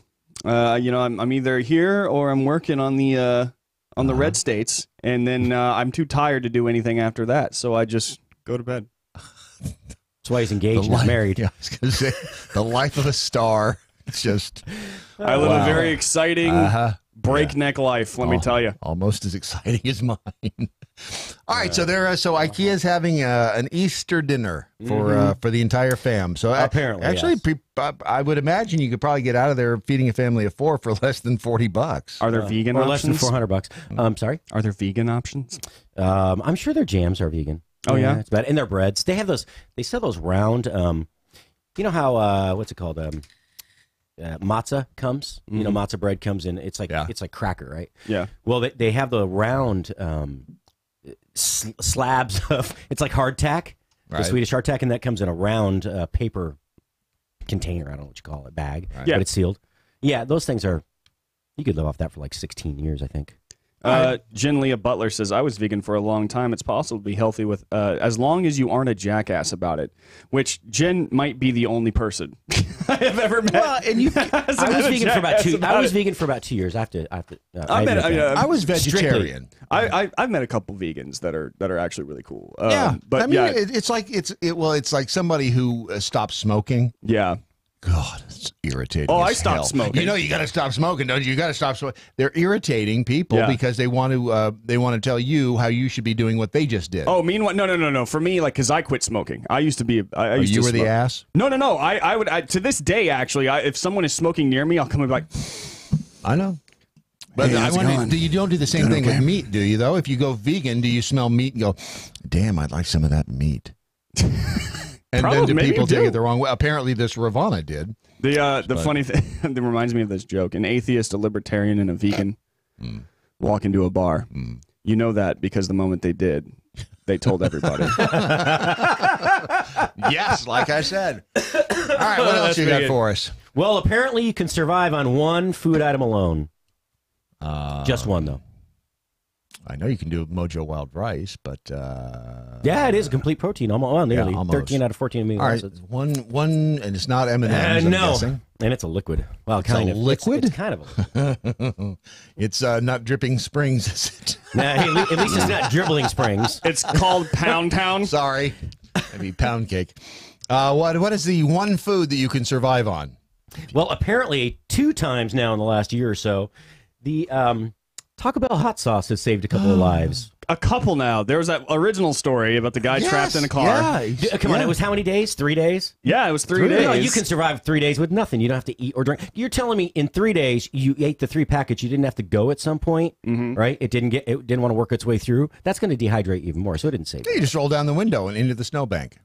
Yeah, but then you gotta use roll that the window for- back up. No. You use the window like a squeegee when on There your you way go. down, and then you just roll the window back up. There it is. There it is. I can't. But how do you? Because your source of water is right there too, right? So you gotta just make sure. Yeah, just on the other make side, sure- other window. This is my toilet. This is my water. Make sure you don't wake up Here in is the my middle of the spout. night and open the wrong window. Exactly.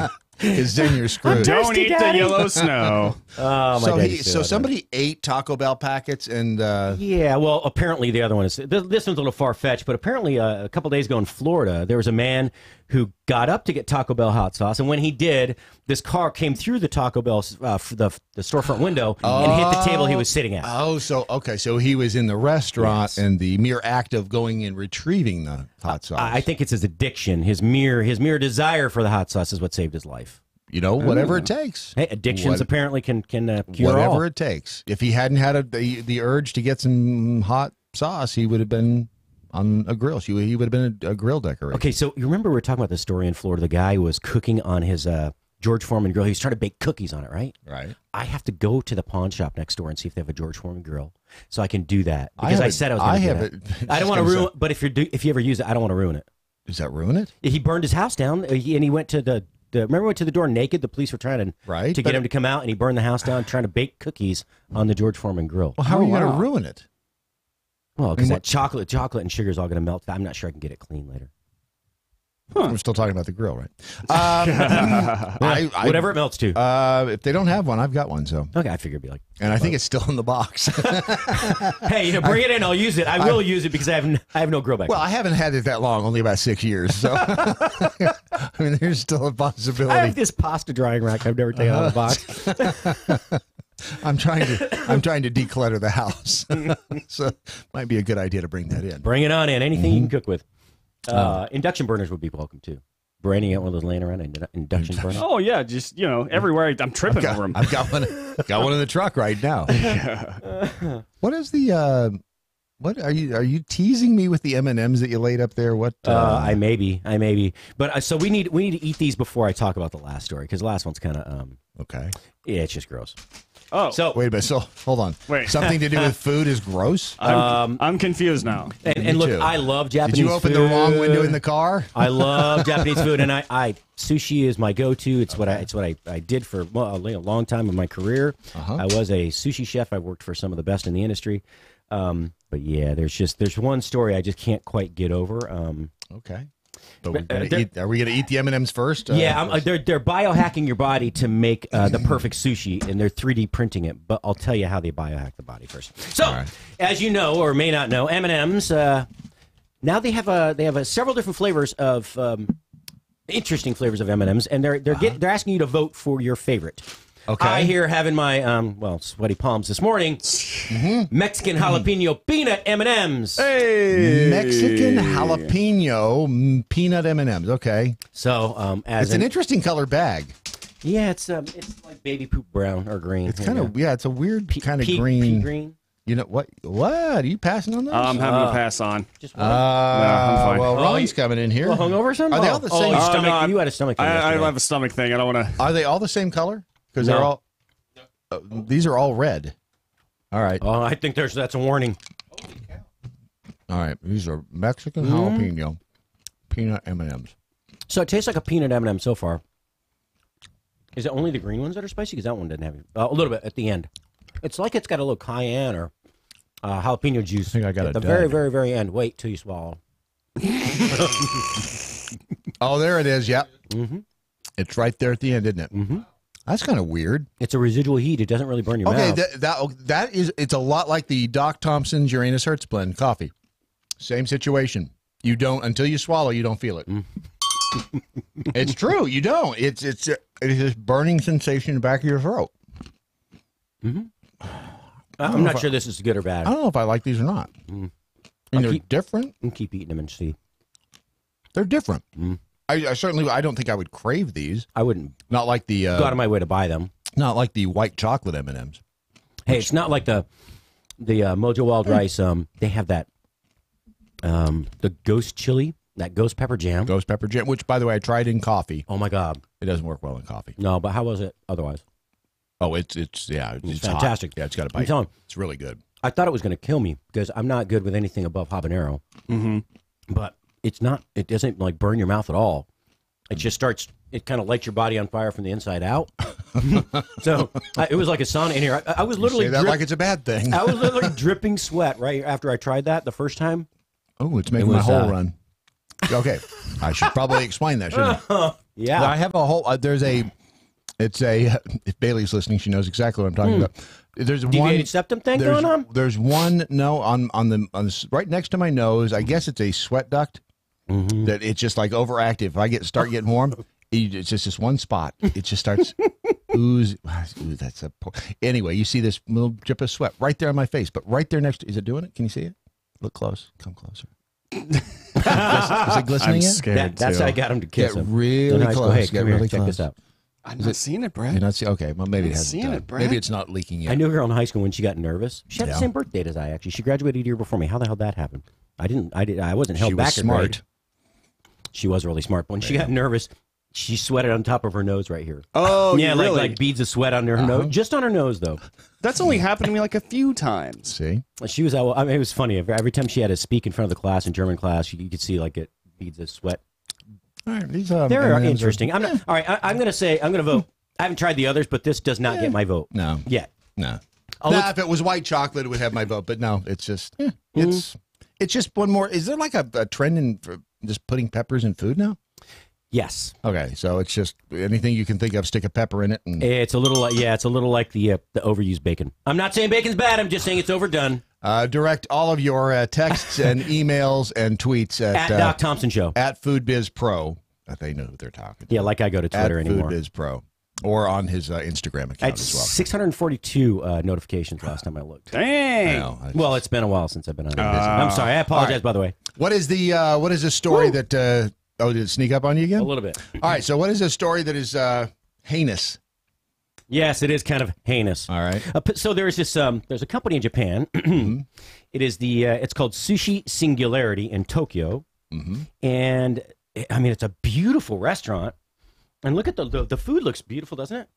I mean, it is gorgeous. attractive. Okay. Yes, it almost looks like Minecraft blocks. Yes. Well, what they're doing is they're 3D printing sushi, which is made specifically for your dietary needs.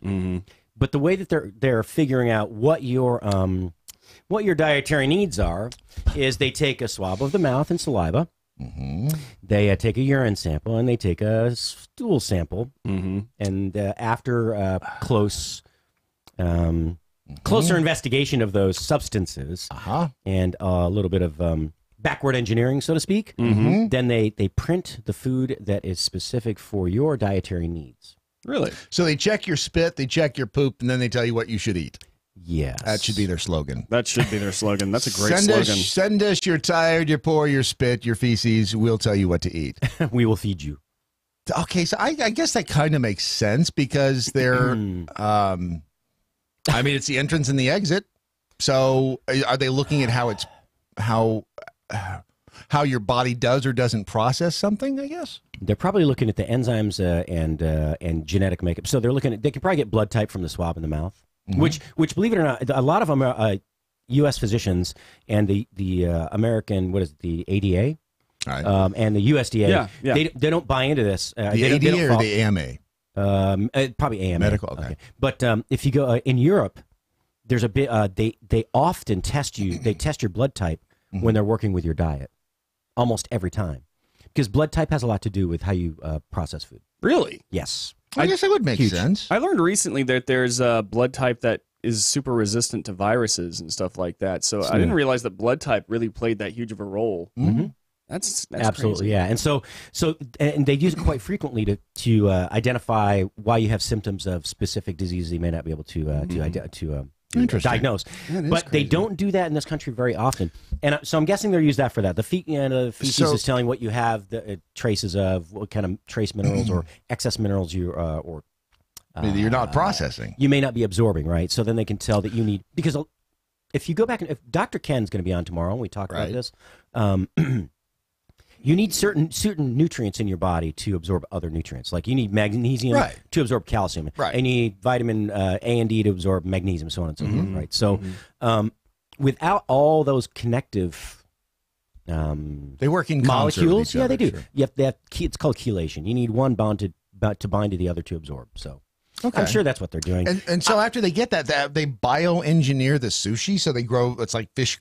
Lab-grown fish? So I don't understand the 3D printing of food, I'll be honest with you. I didn't dive that deep. I don't know. Well, they use the 3D printer to print it. That's but what are they using as the printing material, and how does it get bound together? That's what I'm curious about. If you tell me Soylent Green is people, here's the weird thing. That's going to bother me. For me, this is strange. So they're creating meat. It's sushi. They're creating meat, right? They are growing it in a lab. They're growing bacon in a lab now. They're growing pork. So we can create meat, and we're using it for consumption. Could we not create it in such a way that we could actually reattach, like maybe a body part of some kind? Oh, they're doing that too. They grow heart valves actually now. And do in ears. petri dishes. Do they really? They grow ears underneath. Yeah, have you never seen the image of the person with the ear cartilage growing off their arm? Yeah. So I just see that, and I'm thinking sushi.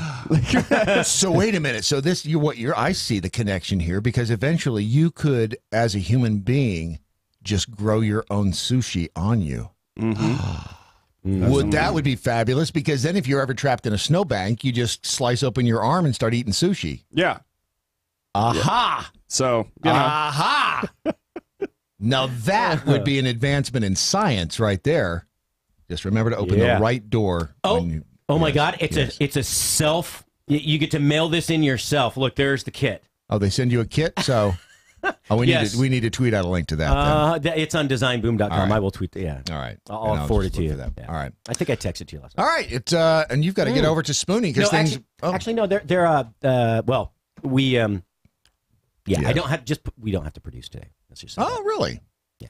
Well, let's before we run out of time, I want to talk about Riduzone, because if you are, let's say you bioengineered your own sushi and you're eating, you find you're eating too much of your own sushi. Change your diet. Should work on that transition a little bit. Riduzone at riduzone.com, aptly enough, is it contains a molecule called OEA, and we've all heard about that. It's what you find in exactly. You find it in olive oil. You find it in the Mediterranean diet. The body even makes it. Olive oil. You could actually grow it underneath your own skin and then just slice open your arm and. How much are you down now, Brad? But how much have you eaten? I haven't. Here's what I don't like I don't like weighing myself because then I get I get fanatical about that as well. Yes, and then you start you how your gain a clothes pound. fit. Yes, it's how I feel and how my clothes fit. I'm on the long-term plan. I am trying to change habits over the long term. I lost weight one time in a very short period of time, and then you're right, it's just like a yo-yo, right back up. I'm down like I don't know, 15, 16 pounds. That's good. And I know you're doing Doc Thompson's healthy lifestyle. Just like the thing I'm doing is cutting out the Diet Cokes and cutting out the everyday bag of M&Ms and all that. Well, M&Ms, you know what? If the whole, the thing is, the bag I have is that big, giant 2-pound bag out there. Yes, and that's of the peanut butter M&Ms. You know, they're like oversized Reese's Pieces. They're so good. They're so much better. Well, it's like Lindor white chocolate truffles. I can't. That's like I cannot eat one of those. And Patriot, as a matter of fact, in that Patriot Mobile mug up there are some, and so I've successfully stayed away from those. It's like a smoker. It's like smoking. It's if you ever have just one hit off a cigarette, you're just going to go back to smoking. Same thing with the white chocolate truffles. I know if I have one, I'm going to go screw it. I'll go back to and then it's the once you pop, you can't stop syndrome. That's what that teacher in Georgia said. So that's what I'm working on. I'm still down about 15 from where I started. Good. That's great. And it's long term. It's a long term plan. I'm not trying to lose it all in 2 weeks. So. I mean, I just cut out eating ridiculously. And I mean, and again, any lifestyle change you make, it has to be gradual and over the course of time, because otherwise you'll just snap right back into it. So, but that's what Riduzone is all about. It just helps. It helps you feel fuller faster. It's that satiety mechanism. Yep, I've been taking. I'm on it like 2 months now. Has it helped you with your satiety mechanism? Yeah, I am. I don't eat as many sweets anymore. See, right? Yeah. Well, and that's the other thing is if you try to cut it all out. Absolutely, you'll never be successful. You have to every now and then pop one in your mouth. Ding, ding, ding. That's all I'm saying. So it's at riduzone.com. It's a tool in the arsenal, and it doesn't taste bad. Right? Doesn't taste at all. Well, you just pop the pill in your mouth. I mean, and there's no such thing as a magic bullet, so nothing's going to make all the weight fall off. You got to adopt a healthy lifestyle as well. But go to riduzone.com and. See if it might work for you. Show Shashi some love. Yes. Shashi. Right. Shashi. Exactly. Shashi's such a good guy. Yes, he is.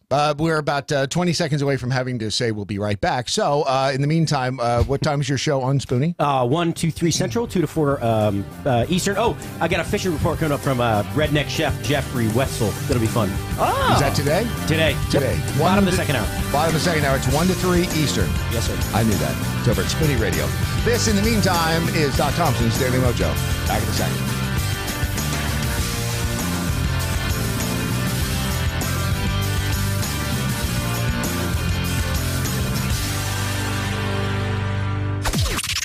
This is the seditious, rabble-rousing, liberty-loving, home of fun, entertaining, and compelling talk. MoJo 50. News this hour from townhall.com. I'm Rich Thomason.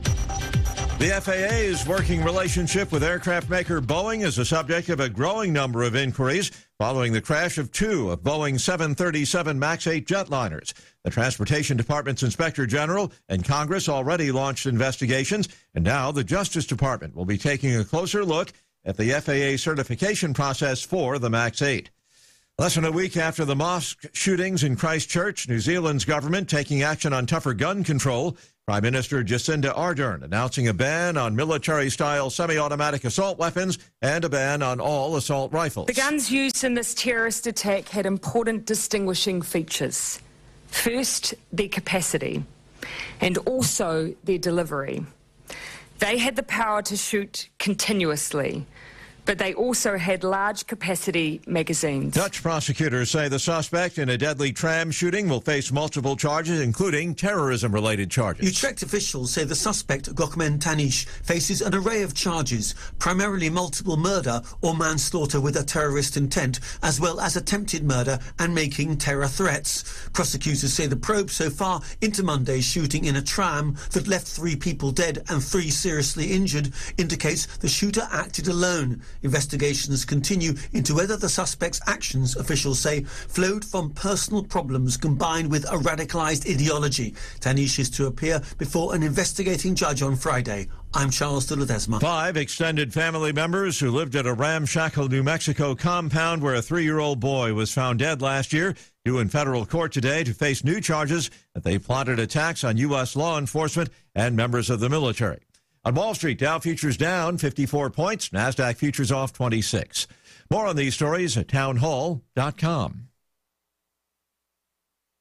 Now you can fly anywhere in the world and pay discount prices on your airline tickets. Book a flight today to London, Paris, Madrid, or anywhere else you want to go and pay a lot less guaranteed. Call the International Travel Department right now at Low Cost Airlines. 800-452-1075. 800-452-1075. That's 800-452-1075. You get great service and you do some good in the world with Patriot Mobile. Sign up for a Patriot Mobile account today. Start saving money, get great coverage, and do a little bit of good because they support companies, organizations, and candidates that you like. It's patriotmobile.com/doc. patriotmobile.com/doc. While we run train on the progressive agenda, does she know she speaks straight? Didn't they get mad at Brett Kavanaugh over the whole run train thing? They got mad at him for liking beer. Brandon Morse, today at 1. MoJo 50. Have you done it? You catch a glimpse of yourself in the mirror? I'm one of those people you don't want to see naked. Yeah, most of us. But I mean, you look and you're going, what the? I know. How did I get to whatever? Yes. Yeah. Oh, it's horrible. Hey there, it's Doc Thompson and Brad Staggs to tell you about a different way to shed those pounds. This is brand new tech. It's only been around for a couple of years or so. It was based on research from the University of California that said there's a molecule called OEA that's found naturally in your body. It produces it in the Mediterranean diet, that when taken in concentrated amounts, it will actually make you feel fuller and boost your metabolism. I've lost about 10 pounds so far. It's amazing. It now, really is cool. A company said, we can take this to market and make this great product that'll help you. It's called Riduzone, RIDUzone.com, RIDUzone.com. Brad's worked. It's worked for Brad's, worked for me, countless other people. Go to riduzone.com and try today. You're going to love it. Riduzone.com. Remember that, RIDUzone.com. This is the MoJo 50 Institute for the Advanced Application of Freedom. Ya bitches.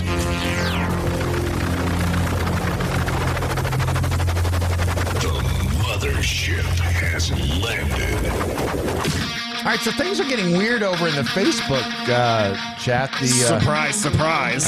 Dan says, or we grow our own sexual partner that tastes like bacon.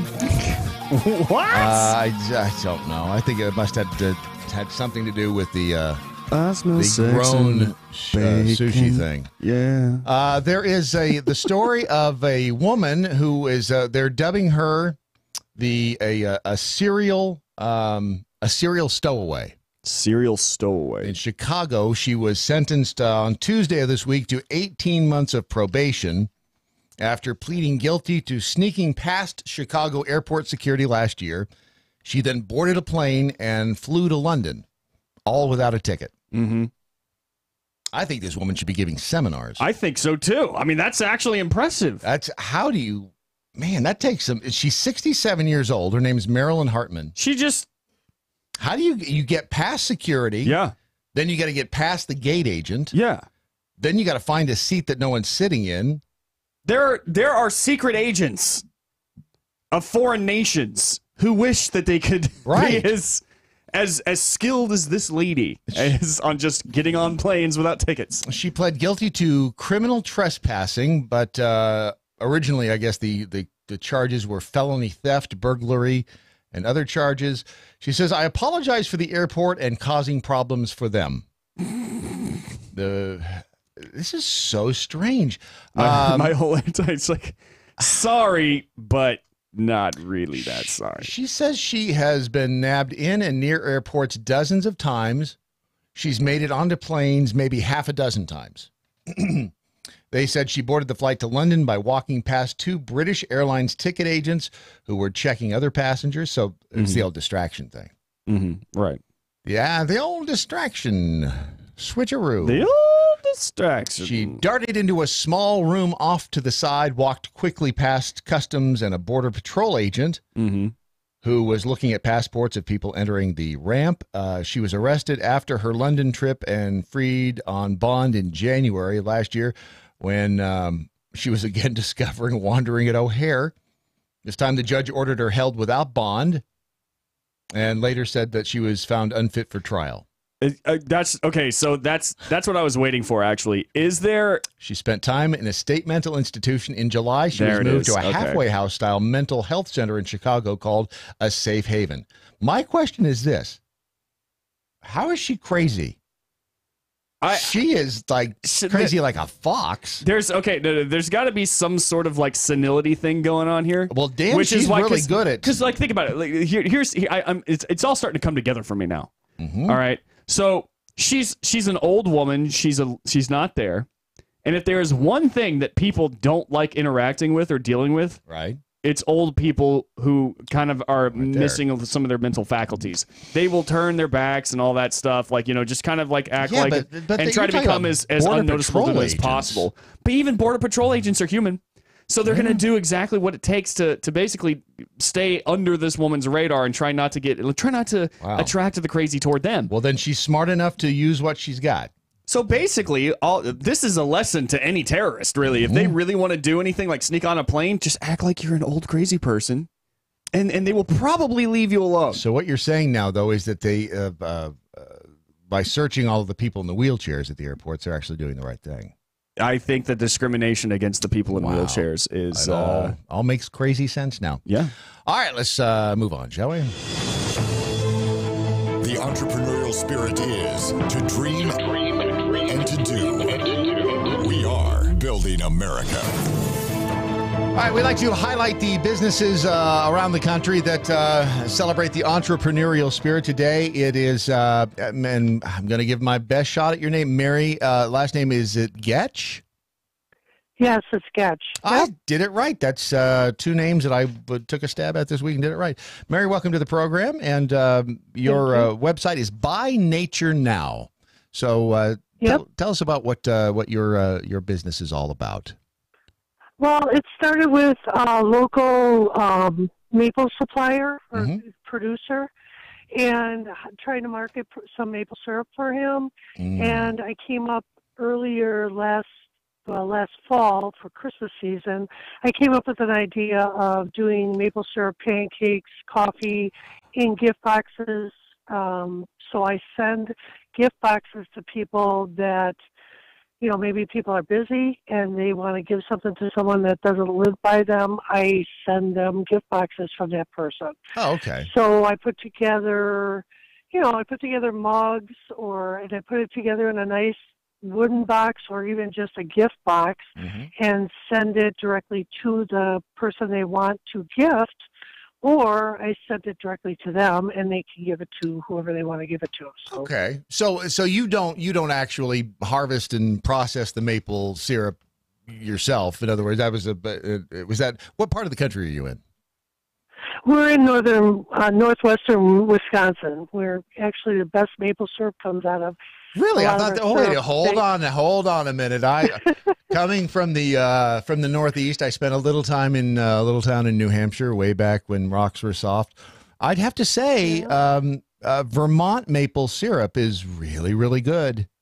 You know what's really funny about this is Wisconsin sends Vermont maple syrup, and for them to bottle and say it's there. Wait a minute. Are you saying that there's a scandal in the Vermont maple syrup industry? It's really coming from Wisconsin? In the maple syrup industry. Yep. Some of it does come from Wisconsin. There's big producers over here that do produce lots and lots of maple syrup, and they do actually send it to other states for bottling. It's almost like the water, the bottled water. Are you going to tell me Perrier comes from Wisconsin now? No, I don't know if that does, but we have some good maples. We have some good spring water up here. So Topo Chico. So what you did basically you found a hole in the market and you filled it essentially. I mean, you looked for the need and you filled it. what I do is I help people satisfy. People are busy nowadays, and if they got someone that lives 100 miles from them and they're not going to see them at Christmas time or Mother's Day or any of the holidays, I can put something together for them and send it directly to them, and they open it up and they love it because it's got home written all over it. Good old home-fashioned food for breakfast, that gives them a warm feeling. You're like kind of like a personal assistant to anybody who can't really afford a full-time personal assistant. Exactly. If they want me to do that and gift box it for them, I can do it. If they want to just buy my products monthly and have it shipped to themselves, I can do that too, where I don't box a gift in a gift box. I just ship them different flavored maple syrup and different flavored pancake mixes, and they can every month have a different pancake, a different thing for their family to serve for like a brunch or just a family breakfast. I do that. I also offer coffee, and I do organic free trade coffee where I do that as a subscription also.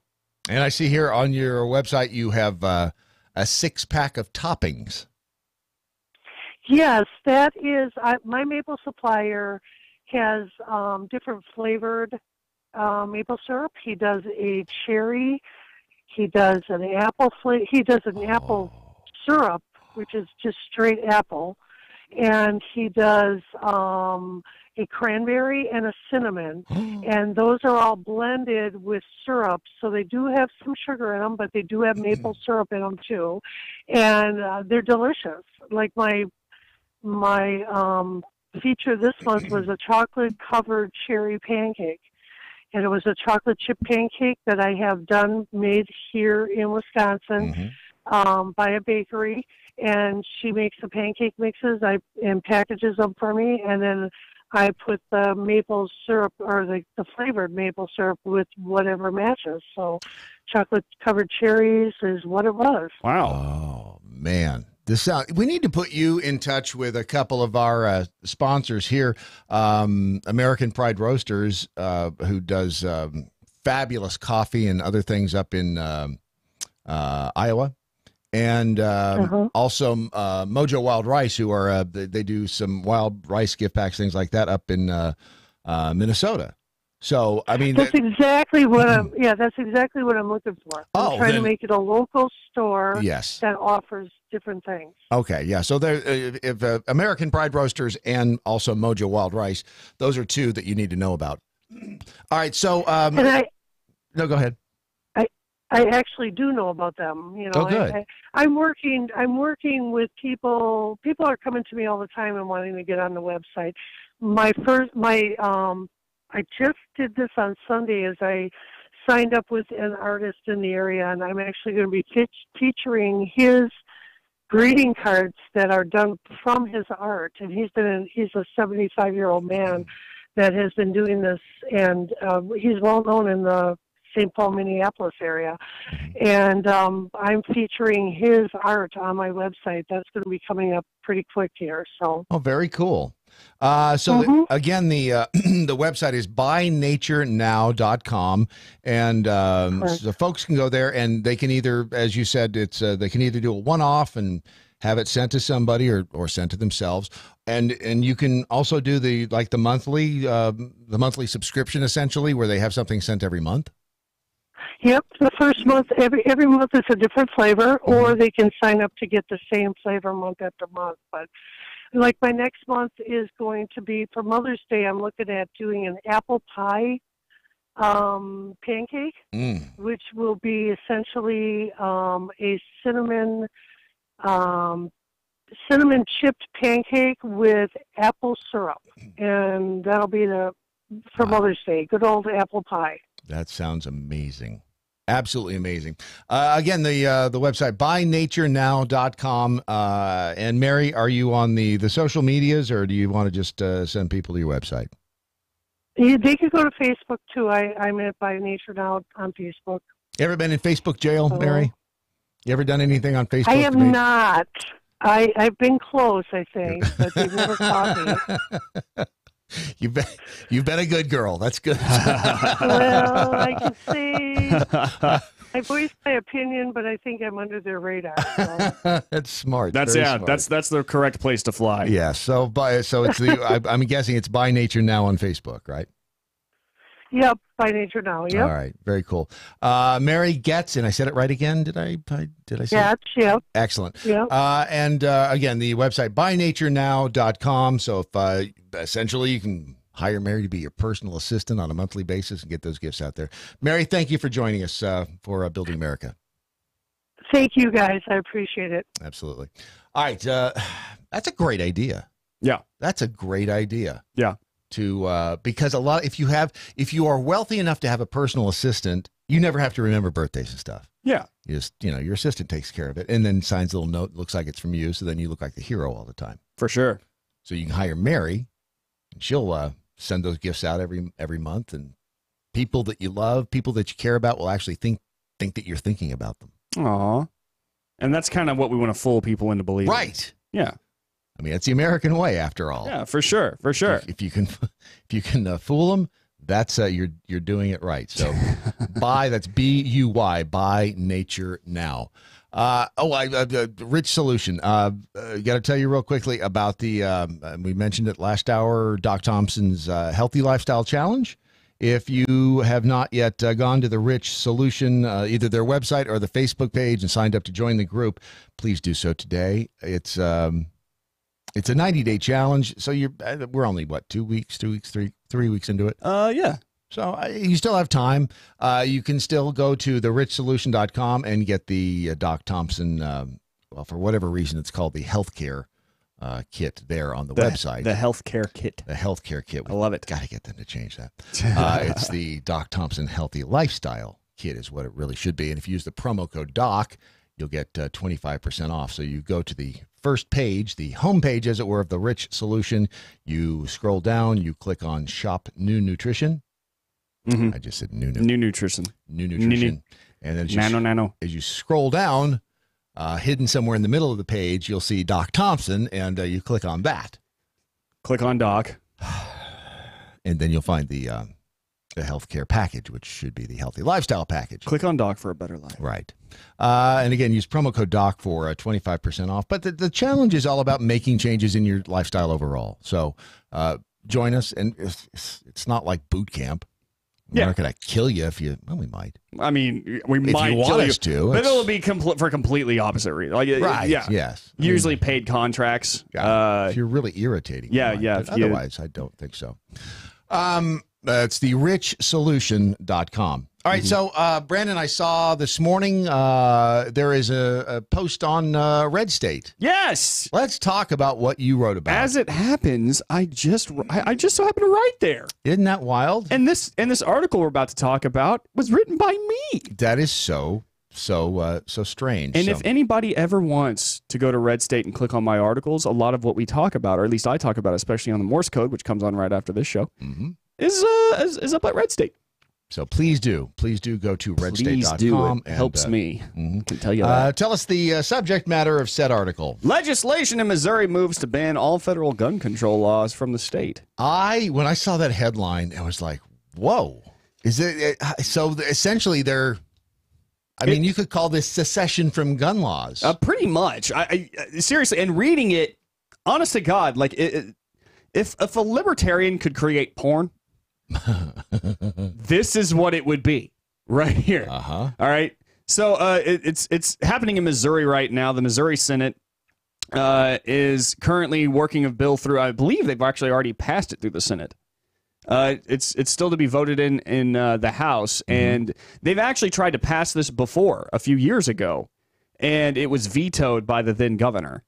But now everything in Missouri is majority red. And so we're kind of looking at this finally going through. And essentially, I mean, it literally reads like something. I read this, and I know I could be physically attracted to a bill. All right, but you are in this case. But I am in this case. It's voluptuous. Let me go ahead and read you. I'm going to read it in a sultry voice too, because that's a good idea. Because this is the magical part of the legislation, right? Mm-hmm. All federal acts, laws, and executive orders, administrative orders, court orders, rules and regulations, whether past, present, or future, which infringe on the people's right to keep and bear arms as guaranteed by the Second Amendment to the United States, 1 in Section 23 of the Missouri Constitution, shall be invalid in this state, shall not be recognized by this state, shall be specifically rejected by this state, and shall be considered null and void and of no effect in this state. Again, it was kind of like porn for the blind. They passed the legislation. The towel is moving slowly down. The cute legislation. This is interesting because they're essentially saying that, and they have a good argument, that it's if it's not mentioned in the U.S. Constitution, it's left up to the states. And see, that's the problem, though. If the argument, I guess, from the federal side would be that the right to bear arms, right? Well, how would you from the federal level? How would you defend against that? Well, I mean, they've actually put in stipulations and details so that they can't defend against it. They wanted to make it very clear. Missouri. Well, so this is a lot like the pot. The pot's running around the country because right now it's still illegal on the federal level, but a lot of states are decriminalizing it. So and so the state overrules, right? You know, but I mean the state, the Missouri state, they wanted to make it very clear, like they didn't want to give the federal government any way to work around this law. And so they put like about 5 little stipulations, little details in place. For instance, any tax, levy, fee, or stamp imposed on firearms, firearm accessories, or ammunition not common to all other goods and services which might reasonably be expected to create a chilling effect on the purchase or ownership of those items by law-abiding citizens, which is legalese for you can't screw with anything like ammo or accessories. It can't be an ammo tax. Right. B, any registering or tracking of firearms, firearm accessories, or ammunition which might reasonably be expected to create a chilling effect on the purchase of ownership of those items by law-abiding citizens. So you can't register them either. You can't track it.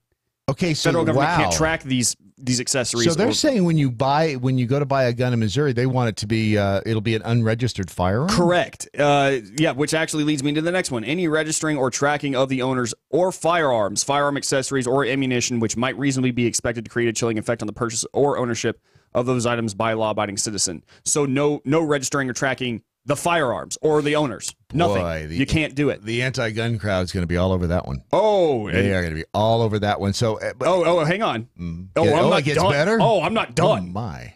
D, any act forbidding the possession, ownership, or use of transfer of a firearm accessory, or ammunition by law-abiding citizens. And E, any act ordering the confiscation of firearms, firearm accessories, or ammunition from law-abiding citizens. So, in other words, the federal government cannot come in and say, this person shouldn't be able to have a gun because we have deemed them either unfit or criminal, which, to be honest with you, this might sound dangerous, but remember, the state can still deem someone too dangerous to own a gun. So they're saying that they'll make the decision, not right, the federal state government. will make the decision on a case-by-case basis. But what's awesome is the fact that basically what they're saying is like, because the federal government has a bad habit of coming in and being like, okay, see this veteran over here? Right. We don't like the fact that we think his mental state's a little off. Right. And it very well might not be at all. Right. You know, they might have a condition that forces them to take Adderall or something like that. Right. And the government will say something along the lines of, oh, no, he's mentally not all there. So after he gets out of the military, he can't own a gun. The state of Missouri is like, yeah, he can. So there, a lot of veterans will, and I've spoken with some who, they deal with some depression after they get out, and they're afraid to get treatment because that carry permit, and a lot of them go into security, and they're afraid that carry permit will get revoked if they are ever treated for depression, and that it's the fact that the federal government laws and guidelines are so vast and undefined. That who's going to decide what a mental illness is? Who's going to decide this? Right.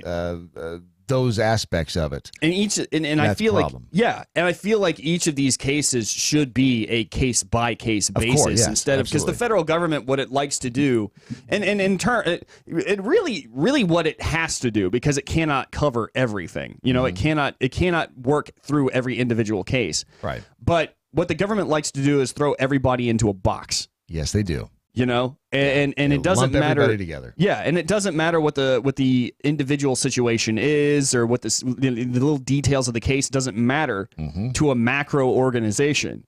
So basically, all they can do is be like, okay, well, we have a sniff. You know, we see smoke, so there must be fire. Right, so yeah. we're gonna make sure that, you know, we're just gonna play it safe, and you can't have it anyway. Whereas the federal government's good at doing that. Yes, they are. They're good at sticking their nose where it doesn't belong. But here's the great part. This to me is one of the best parts about this entire thing.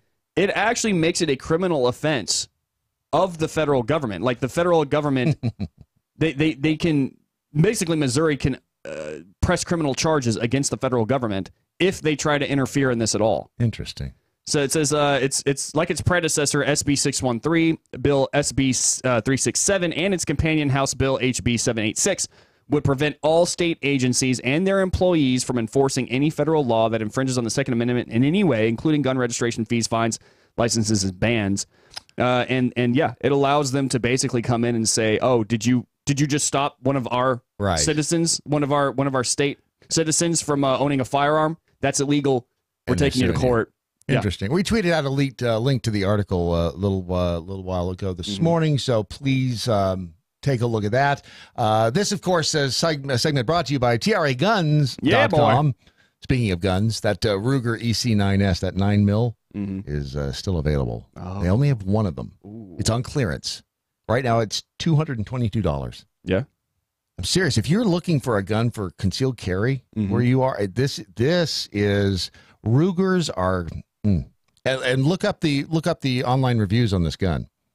They're great guns. Yeah. They're dependable. They're sexy looking. And this is a small gun. It's great for concealed carry. It's a 7+1 semi-auto, 9mm. It's the Ruger ECS. It's when you go to TRA Guns, just click on clearance, and you'll see it there. And a lot of other great guns for sale too as well. TRAGuns.com. TRAGuns.com. We will continue on in just a moment with more of your Daily Mojo.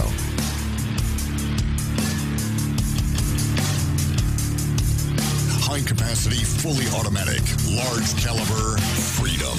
MoJo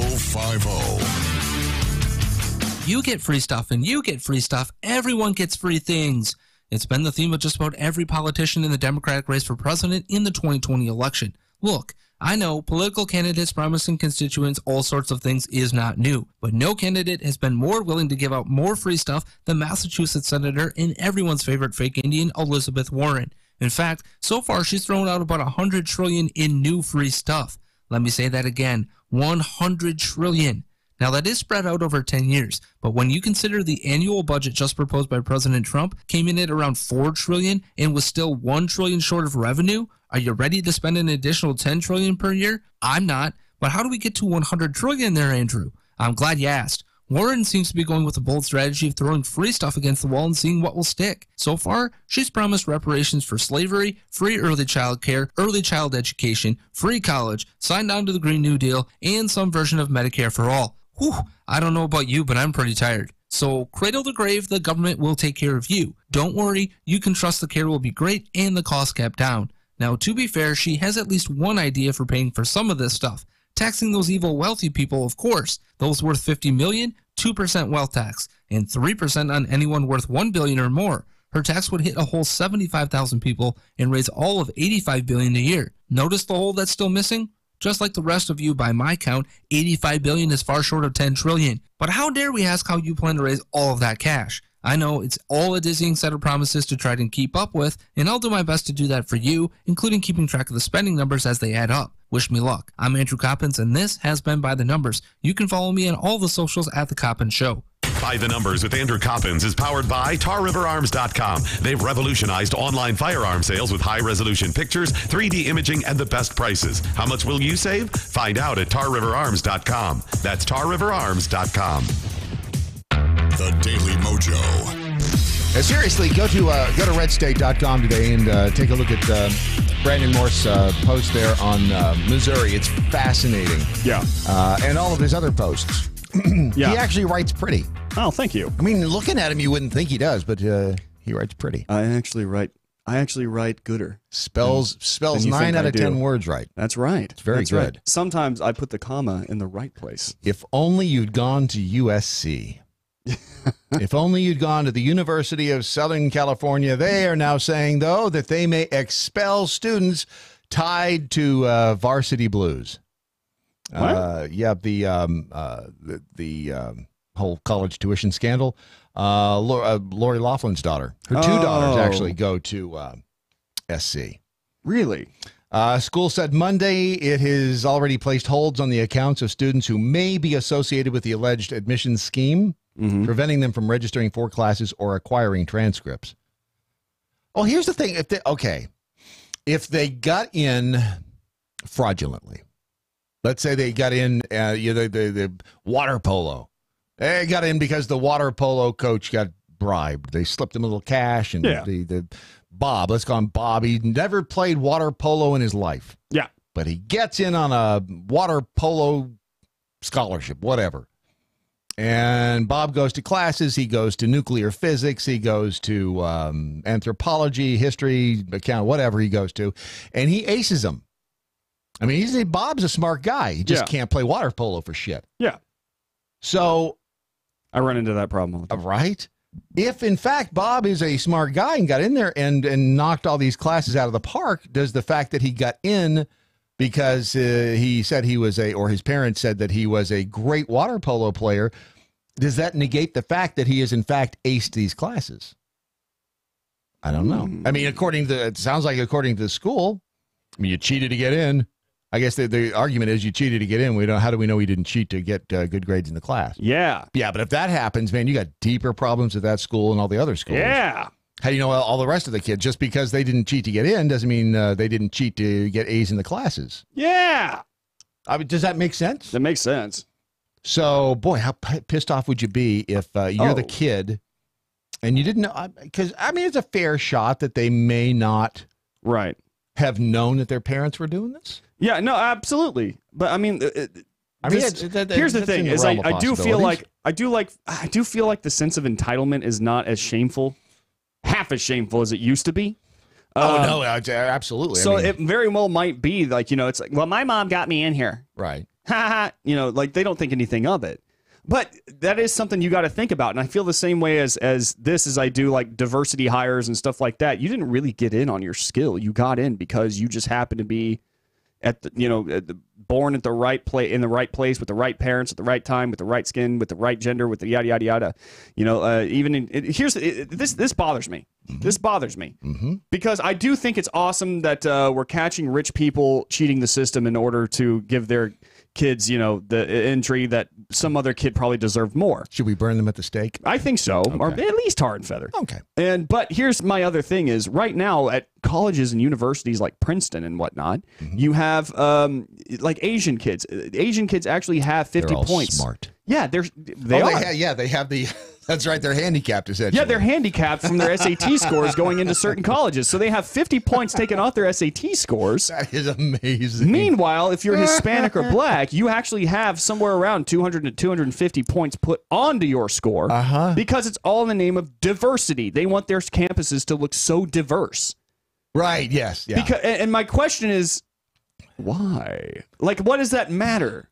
And you don't want a bunch of Asians running around your school. You don't want a school full of Asians. We can't have that. You got to have some brown people mixed in with the yellows and the blacks and the whites, and you got to have it has to look like a potpourri. Right. But this to me, like, why? But here's the problem with that. I'm not saying that Hispanics or black people or anything like that shouldn't be able to go to college. Obviously, that's not what I'm saying at all. But if you deserve to be there, you deserve to be there. And I hate the fact that some kid worked his butt off all his life. Sure. To get the scores that he does. He worked diligently, while all these other kids were out partying and stuff like that. He was doing his homework and studying up. And then he finally takes the SAT. He gets an amazing score. He aims for a very Ivy League college, and they tell him, no, despite the fact that you've worked very hard to get here, you can't come in here because you're not the right skin color. That to me is racist. That is racism at its worst. But they dismiss it and they say it's all good, well and good. Well, because we're inviting people of other skin colors. What does your skin color matter? It shouldn't. Did Martin Luther King not teach us anything? No. Well, he did. He tried to, and then a lot of people just didn't listen. Yeah. If they are, again, I go back to the kids who may or may not have known that mommy and daddy were buying their way in, and they've worked their ass off once they got there, and now they're saying that they may just refuse them the transcripts. They're saying following a review, we'll take the proper action related to their status up to revoking admission or expulsion. It didn't name specific students, this again being USC, but Laughlin and her fashion designer husband, Masabo Giannulli, is that how you say his name? Giannulli. Works for me. It works. It works. I think I had a pair of those shoes once. Are among 50 people charged last week with participating in what federal, they're calling it the $25 million bribery and fraud scam. I just think that it's to the kids involved in the, and I say kids, I know. Maybe, I know I would be pissed. I would be extremely pissed if that were me and I had worked my butt off. Well, yeah, once I got in there. How does that make you feel? Where it's like, was I not good enough to get in without this help? Right. Am I just kind of because am I just so privileged that I win? Sad state of affairs. Yeah, like no matter what, I just win because my mom has enough money and pull. Like that could create a little bit of a internal crisis if you are the kind who at least does enough internal thinking. Right. Yeah. With a moral compass, you know. I think they stopped selling moral compasses a few years ago. I actually believe it's hard to find one. I think you can still get one on eBay. Yeah, but it's used, and when they're used, they're all sticky, and they got people's fingerprints all over them, and they're just kind of nasty. I guess it's better than not having one. That's true. An old used compass is better than I would much rather have an old used compass. Hey, those old used compasses, they can be proven to be pretty reliable. I can't figure out if this is a fake story or not because her husband being a fashion designer, is Gucci really selling $870 sneakers that look dirty? I absolutely believe that's true. I absolutely believe that's true. A dirty looking, okay, they're made in Italy. They have a distressed appearance. Yeah. And can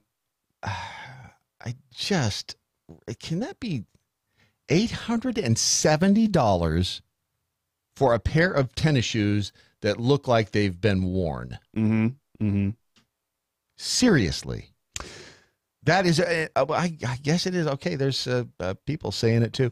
But if it's in people, it's got to be true. Well, yeah. Well, sure. They're $870. They're treated for an overall distressed effect. They are called the Screener. They come in 3 different color options for men. Right. But women aren't. Women only get 2 color options. That's sexism. Of course it is. I'm not green and orange, red and green, blue and orange for men, and for women, you only get green and orange and strawberry print. I am not surprised by this at all. Oh, if you want strawberry print, you're going to pay a premium. They're $980. Holy crap. See, here's the thing. Do you remember Supreme? Have you ever heard of the New York brand Supreme? No. Okay, so Supreme is a skate brand.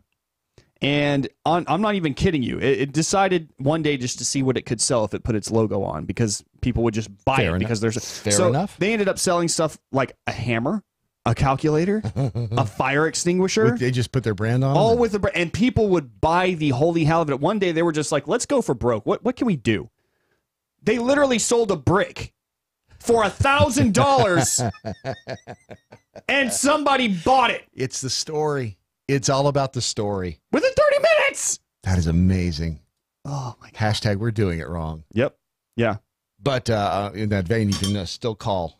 I got so excited. Yeah, no, you just needed them. Oh, man. Good.